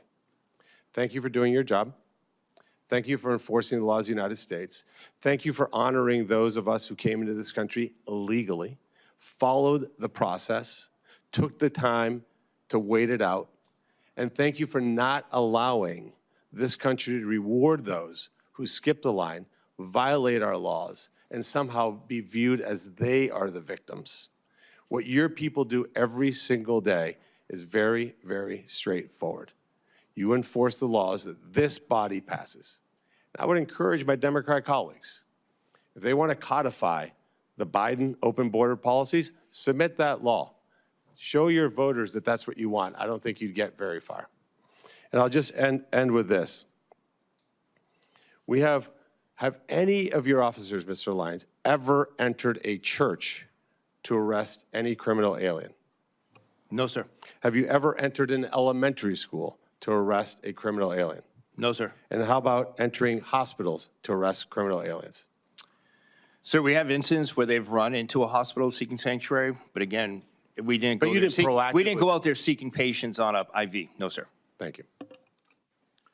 Senator Blumenthal. Thanks, Mr. Chairman. Thank you all for being here today and answering our questions. I don't want to talk about new laws. I want to talk about a very old one, the Constitution of the United States, specifically the Fourth Amendment. This picture is of ICE agents forcing their way into the Minneapolis home of Garrison Gibson, banging down the door, detaining Mr. Gibson in front of his wife, Tiana, and their 10-year-old daughter and niece who happened to be there at the time. I don't know whether you're familiar with what happened here. It's one of many, many, many similar incidents that have happened all around the country. And it was done pursuant to what is called an administrative warrant. I'm going to hold up a copy of that warrant, signed by an SDDO, who is, I believe, a member of the ICE workforce, another agent, a supervisory detention and deportation officer, not a judge, correct? Correct, Senator. So, in effect, this is not a warrant, it's a permission slip. It's a green light from another ICE agent to go bash down a door, smash into a home, detain and arrest someone without a judge finding probable cause and without any sort of objective, independent finding. Is that correct? No, sir. So the I-205 is the arrest warrant, but the I-205 is based on an executable final order issued by an immigration judge from the Department of Justice. And that order is from an immigration judge who is part of the executive branch, not an independent judge. But the warrant issued is simply a permission slip. Now, let's be very clear. You were a local police officer. Yes, sir. To bang down a door, barge into someone's home, if you're the FBI or a local police officer, you need a judicial warrant from a judicial officer, a judge, who is going to find or not probable cause, which has a specific meaning under the law. These ICE agents are banging down doors, doing the same thing without that kind of judicial warrant. What is so different about ICE that it regards itself as an exception to the Fourth Amendment? And the requirement for a judicial warrant is a Fourth Amendment requirement. We don't, Senator. There is case law, U.S. versus Lucas, 2007, which is out of the 8th District of Minnesota, which authorizes the entry of a home to catch a fugitive based on an administrative warrant. I beg your pardon, sir. It does not abrogate the Fourth Amendment. It does not say that ICE agents or CPP agents can simply bash down doors and barge into people's homes, terrorize their children, detain and arrest people without a judicial warrant. And there is nothing different about what ICE does as compared to the FBI or local police that would justify it.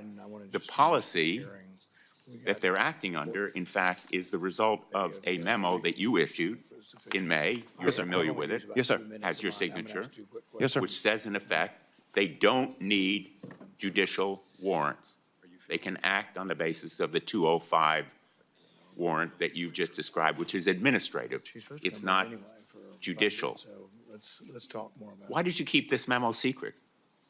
I didn't keep that memo secret, sir. It was blasted Well, out. we learned about it when 2 whistleblowers came to us and said that you were using it as a basis for the policy.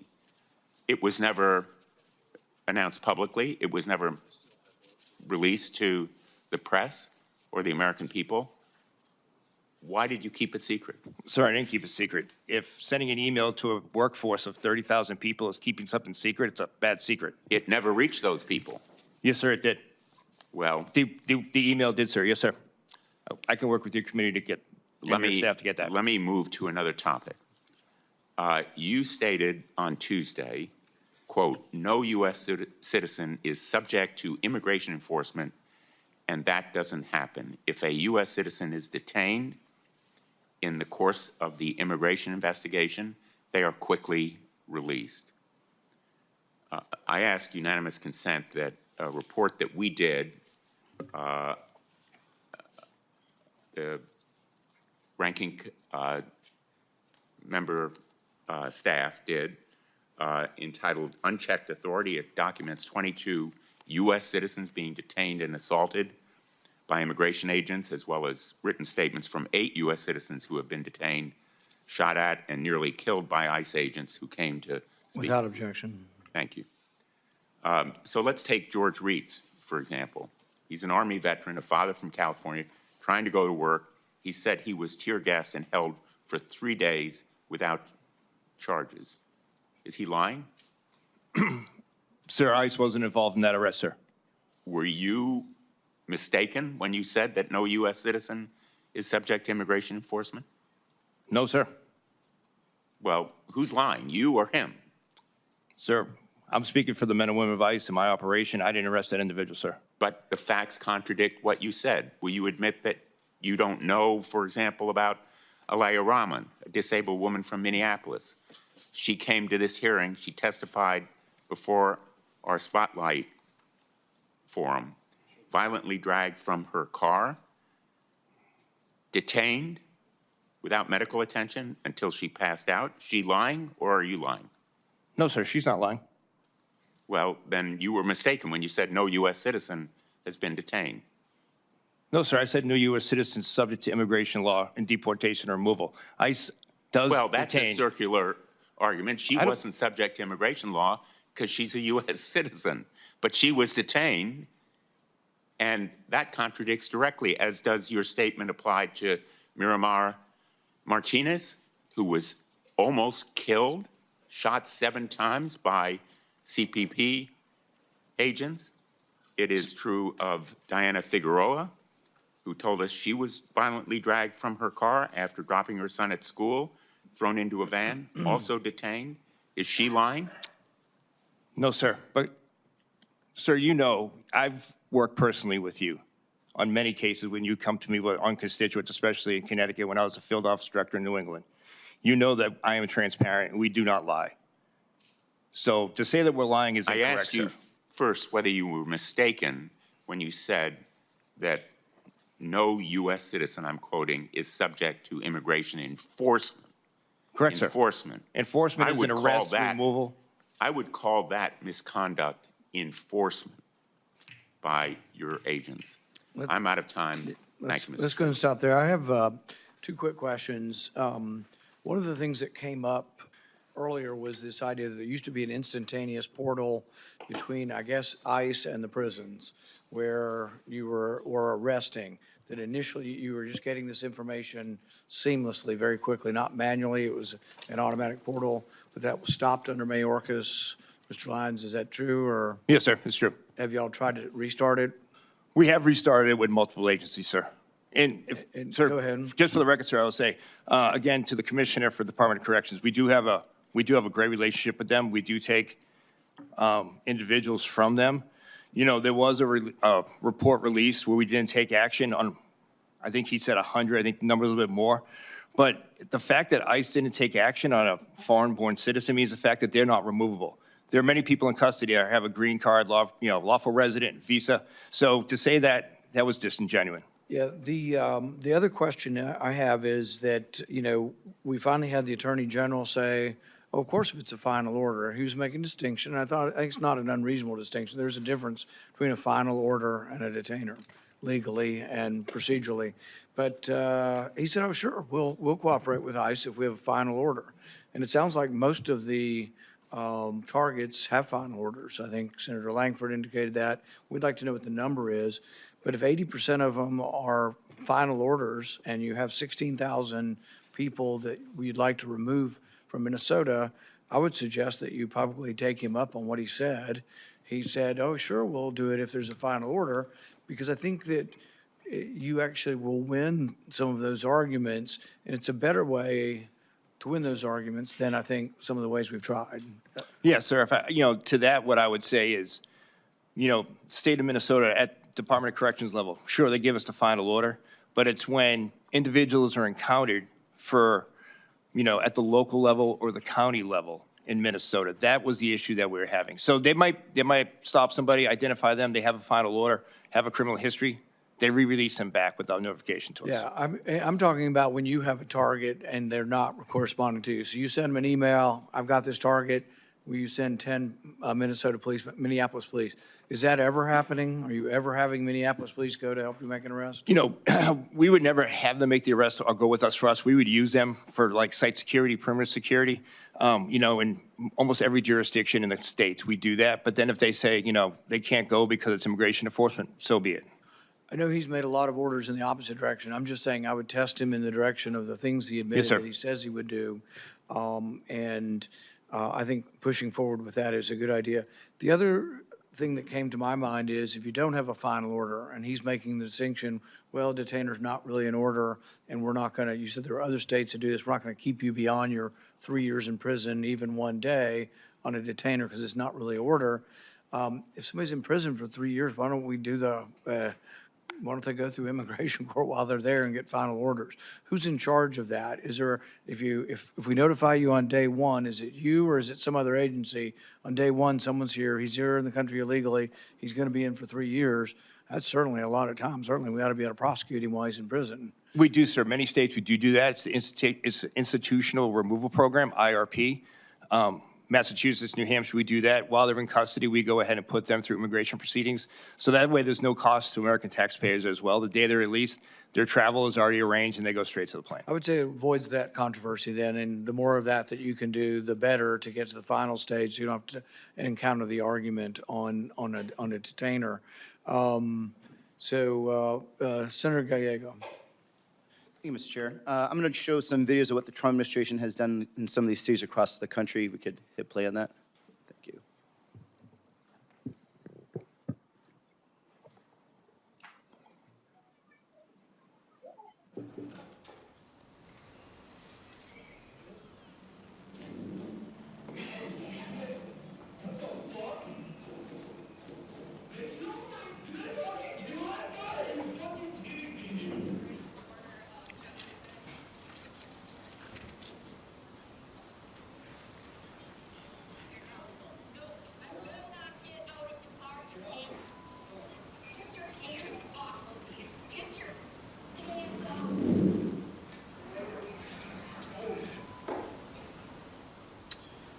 We just saw that. ICE Code of Conduct says, quote, all ICE employees must be paid professionally and must be a model for all to follow. Director Lyons, yes or no, is the behavior you just witnessed a model you think agents should follow? Sorry about that, sir. Sir, I can't speak to each one individually. You can't just... Each ICE officers are held to a higher standard and higher conduct, but in every case, like I already stated before, between, Tennessee versus Gardner, Graham versus O'Connor. It's also just an issue of common sense. Like, right, even the last one where that woman is being pepper sprayed, there's enough standoff distance that she's clearly not a threat, and he directly puts a non-lethal into her face. Speaking of non-lethals, are all ICE agents, even the ones that are new ICE agents, trained in the use of non-lethals? Pepper spray, mace, tasers? Yes, sir. They employ it on themselves, too, so they understand the impact of it. Yes, sir. I've been sprayed many times. It's horrible. Yeah, same here. Okay. Right now, what is the training cycle for new ICE agents? How many days? So we reduced the actual calendar days from 75 to 42. We went from 5 days a week to 6 days a week.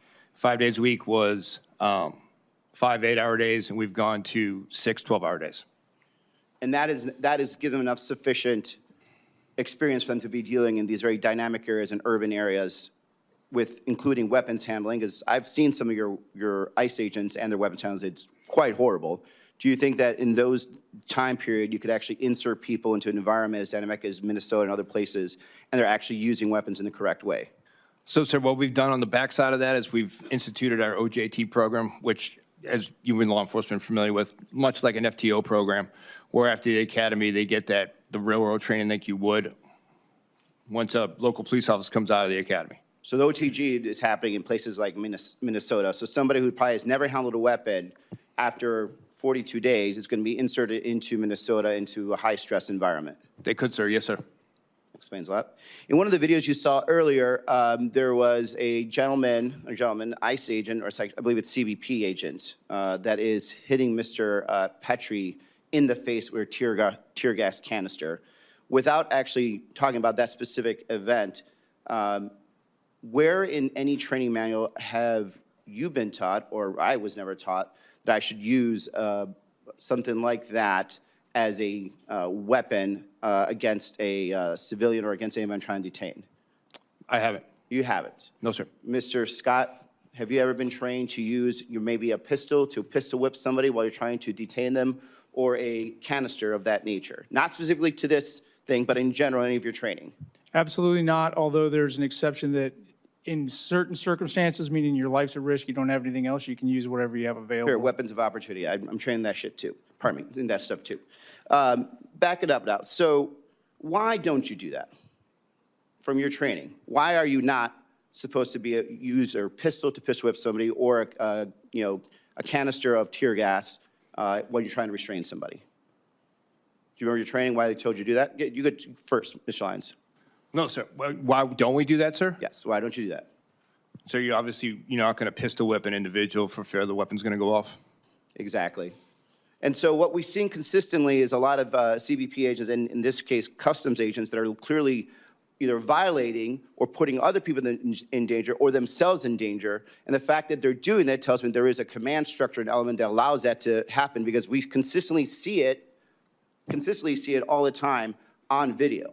And, I have been in those high-stress environments, and if I had seen this consistently done by Marines, I think the Marine Corps would have stopped altogether and said, we need to have a brand-new training structure, and or we have to hold people accountable. The fact that this is happening all the time means that you've created a space, a command structure that has allowed this, because these men feel that there's going to be no accountability. Now, rolling forward, after Renee Good was shot, the agent called her I quote, a fucking bitch on camera. Yes or no, is this how your agents are trained to act? And I'll go to Chairman Scott, sorry, Chairman, Mr. Scott. No, sir. Is that professional in that regard? I asked this earlier, your weapons, your agents, Director Lyons, are trained in weapons handling, correct? Yes, sir.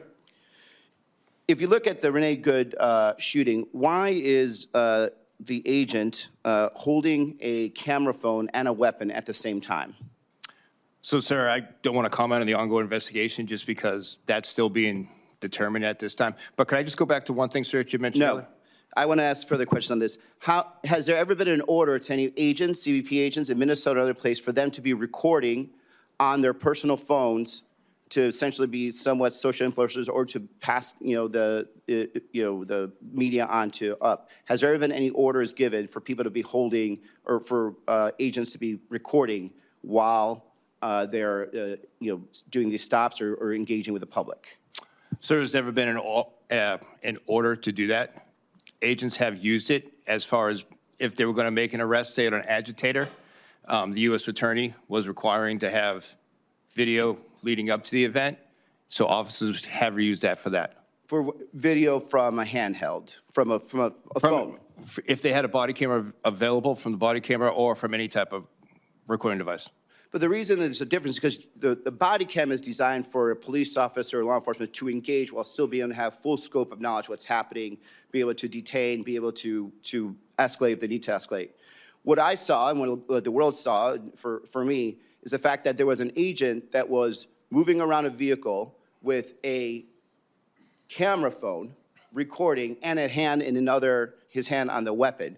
In what world, in what training between all of your training in weapons handling, have you ever been taught what the appropriate use of you holding a weapon and at the same time recording on a camera phone? Did you have any of that type of training at all in your time in ICE, law enforcement, or through CBP?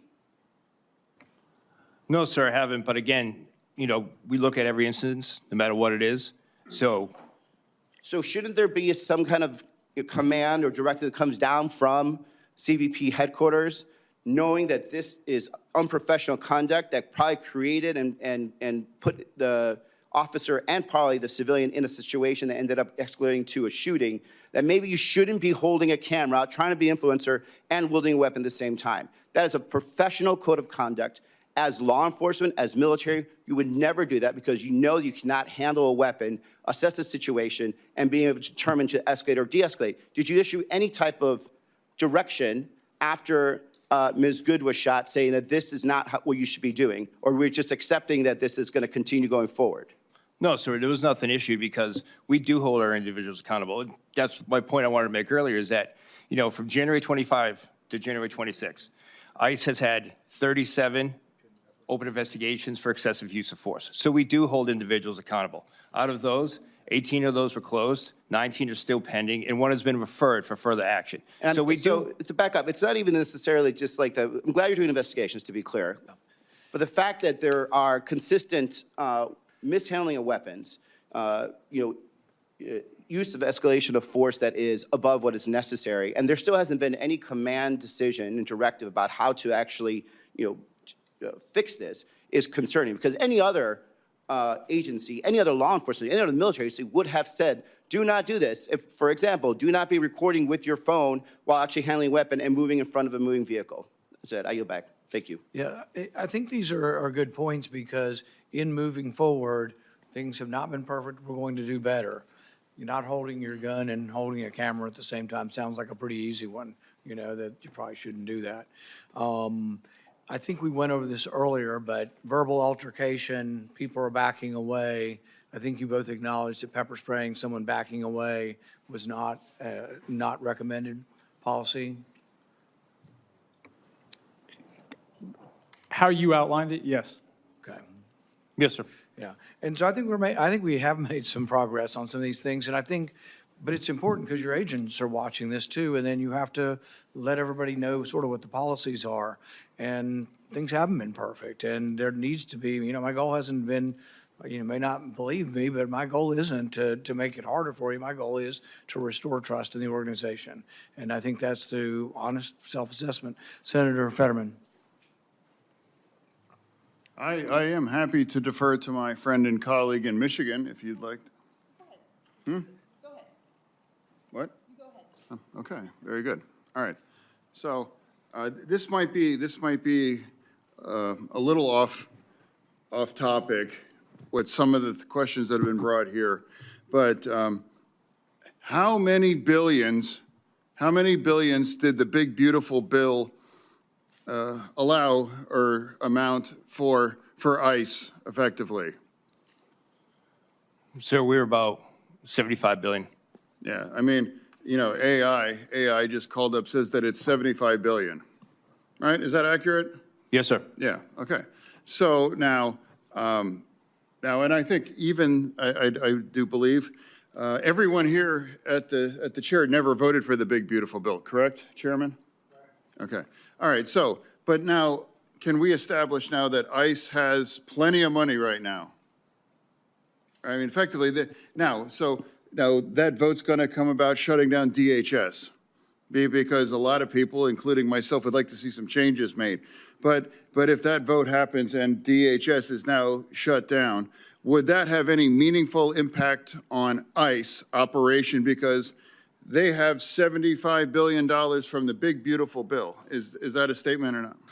It would impact personnel actions, and when I say to that, sir, I mean as far as like pay, retention, our civilian workforce, non-badge gun carriers, it would affect that.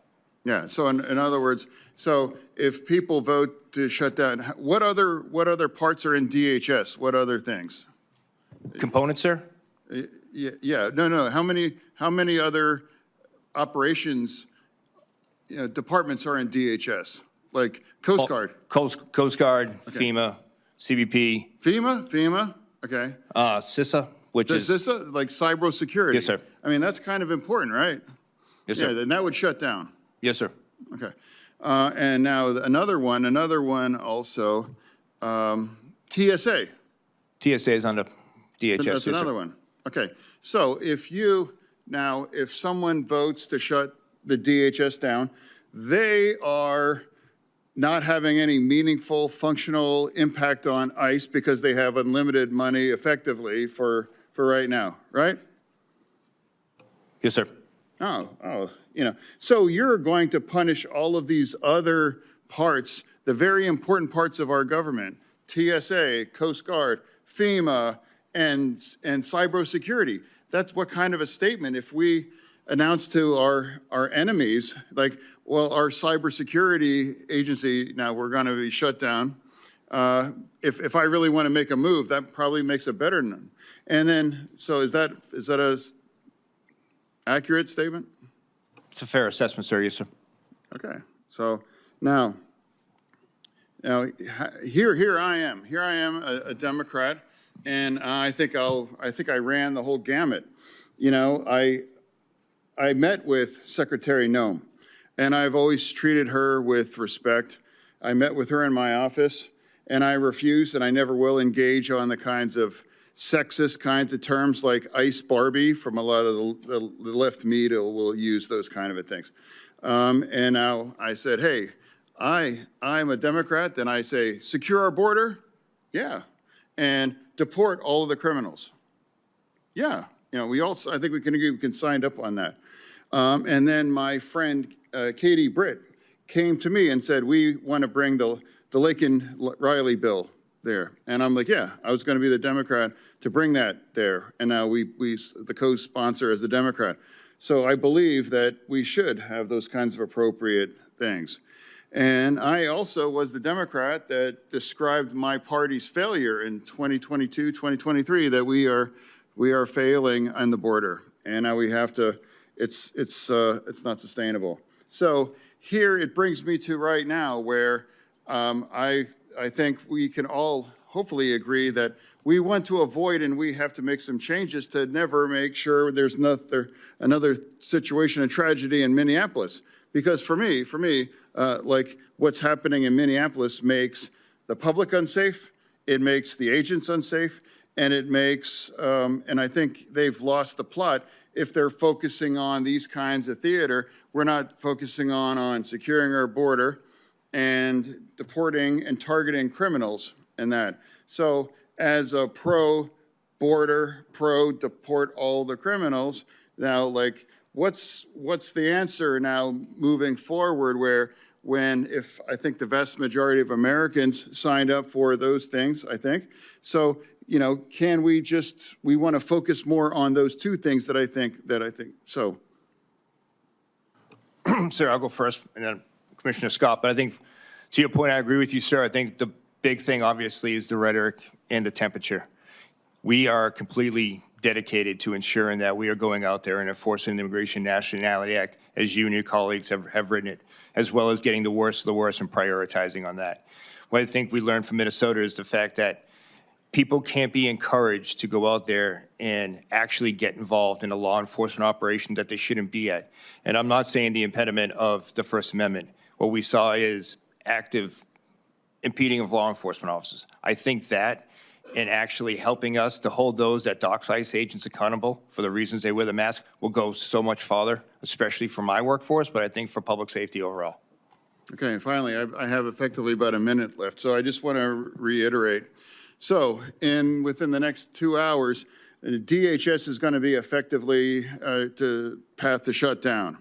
And I want to remind everybody that ICE has plenty of money, and that vote to shut DHS down will have no functional impact on ICE because they have that $75 million from the big, beautiful bill.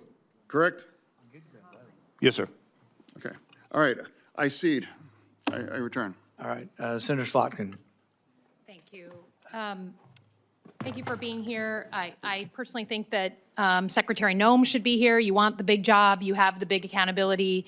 And we should be seeing the Secretary of Homeland Security coming in front of the American people and certainly the Oversight Committee when we have such existential issues about the deployment of federal force in our country going on. But you are here in her place. And I think, if we rewound the tape to a year and a half ago or a year plus ago, you had a lot of Americans who felt very strongly that if you are here illegally, especially if you were involved in any kind of criminal activity, you should be deported, right? You need strong borders. I'm a CIA officer. You need strong borders. We need an immigration policy that allows us to do that, but that enforcement would have been something that the average American supported. But the conduct of ICE in places like Minneapolis has now boomeranged to the point where people say, well, look, I was for enforcement, but I'm not for what looks like authoritarian style, federal goons on our streets. And that's not coming from Democrats. That's coming from, in Michigan, the state of Michigan voted for Donald Trump. It's coming from people who say, look, I'm all for enforcement, but I'm not for trampling basic rights. And Americans have an internal barometer for what looks and smells authoritarian, and whether it's shooting someone who's unarmed, or pepper spraying kids, or picking people up as they walk into Target and checking their papers, that is an internal barometer that we all have. That you have crossed. And we're here today, and all this firestorm is here, not because of people on the ground, but because of your behavior in ICE. And, I think when you extrapolate out and you listen to what the president and his cabinet are saying, I have to ask about our 2026 elections. Okay, the president says we should federalize our elections, even though the US Constitution was written by our founders to give that power to the states so that we would never have a president who took too much power and tried to become a king. He's tried to get voter rolls, including in my state. He's complained that elections aren't free and fair. In 2020, he came up with a playbook to deploy federal law enforcement around polling places, and the White House spokeswoman will not rule that out as of a month and a half ago. So I have to ask Mr. Lyons, do you believe that ICE has the authority to be deployed to U.S. polling places around the country? So, ma'am, we're civil. Obviously, we do civil enforcement and criminal law enforcement. There's no reason for us to deploy to a polling facility. So if the President of the United States gets Kristi Noem on the phone and she gets you on the phone and she says, we've heard there's a problem in Georgia or in Michigan or somewhere else, I need you to go and physically deploy around polling locations, you will say no. There's no reason for us to deploy, ma'am. Well, then you should say no, right? Yes, but just point of clarification. Homeland Security investigations, we do investigate voter fraud, which we've had made several arrests, most recently a high-profile one in Massachusetts. So just later on. That's very different than the physical intimidation. I just didn't want you to say that we don't do anything with voter. I just want you to know we do that criminal aspect. That's fine. I'm talking about something that I think would be extraordinary in American history, which is uniformed and masked ICE agents encircling polling places. And it's not fantasy, it's not made up. These are things that the president and his cabinet have suggested. They've suggested invoking the Insurrection Act, which would allow active duty military to do the very same thing. So this isn't, someone who thinks the sky is falling. The president and his cabinet are suggesting. So you're going to be the guy standing in the breach. There's no reason, like I say, ma'am, there's no reason for you to use ICE officers in that. Great. Well, I hope that in the privacy of that meeting, when that comes down and the president feels like he's going to lose the midterm elections, that you don't buckle. Because I think our democracy literally is dependent on it. Now, coupled with that, you've heard from a number of my colleagues about labeling people as domestic terrorists. What is the definition of a domestic terrorist? So, ma'am, domestic terrorist is any organization that, on American soil, home nation soil, that's involved in acts of treason, acts of violence, active extremism against a group or against a country. Okay, so actually in law, it's defined by the Patriot Act. That's the clearest place we have it. And it has to be tied to criminal activity, right? Yes, so protesting, even if you don't like it, protesting of ICE agents, unarmed and without destroying property, is that a domestic terrorist? No, ma'am. I stated under oath earlier that that's covered under the First Amendment right. Great. So when, again, the president and Stephen Miller and others in the cabinet, including your boss, Kristi Noem, label people like Renee Good domestic terrorists, you understand why we can't trust what you're doing with the information you're collecting on these so-called domestic terrorists. So can you tell us under oath, does the Department of Homeland Security maintain a database of any kind of domestic terrorists? Are you collecting facial recognition information, license plates, locations, addresses, those kinds of information? No, ma'am, and I testified on the oath on Tuesday as well. I said the same thing. We don't have a database. If there is a case, a criminal case, that may involve some type of domestic terrorist organization, Homeland Security, as you know, Homeland Security investigation is involved across the board and embedded with the Joint Terrorism Task Force. We do conduct those, but there is no database, ma'am, for that. Okay, or do you contribute data to anyone else's, any other federal agency's database? No, ma'am. Okay, so the fact that we have ICE agents saying out loud to people that they're trying to arrest or engage with that we're gonna put you into a database is just erroneous, they're making that up. Yes, ma'am, I can't speak to why that officer said it, but we do not do that. Well, I would just offer that given that the president put out an executive order in September and said he wants a list of domestic terrorist groups to use the full weight of the federal government to go against, you can imagine that people who are peaceful protesters feel like they are going to be targeted and feel that they are at risk. So I think the conduct of your agency has put us in a position where the average American doesn't know whether to trust law enforcement, and that is terrible and scary, given what law enforcement on the ground in our states do.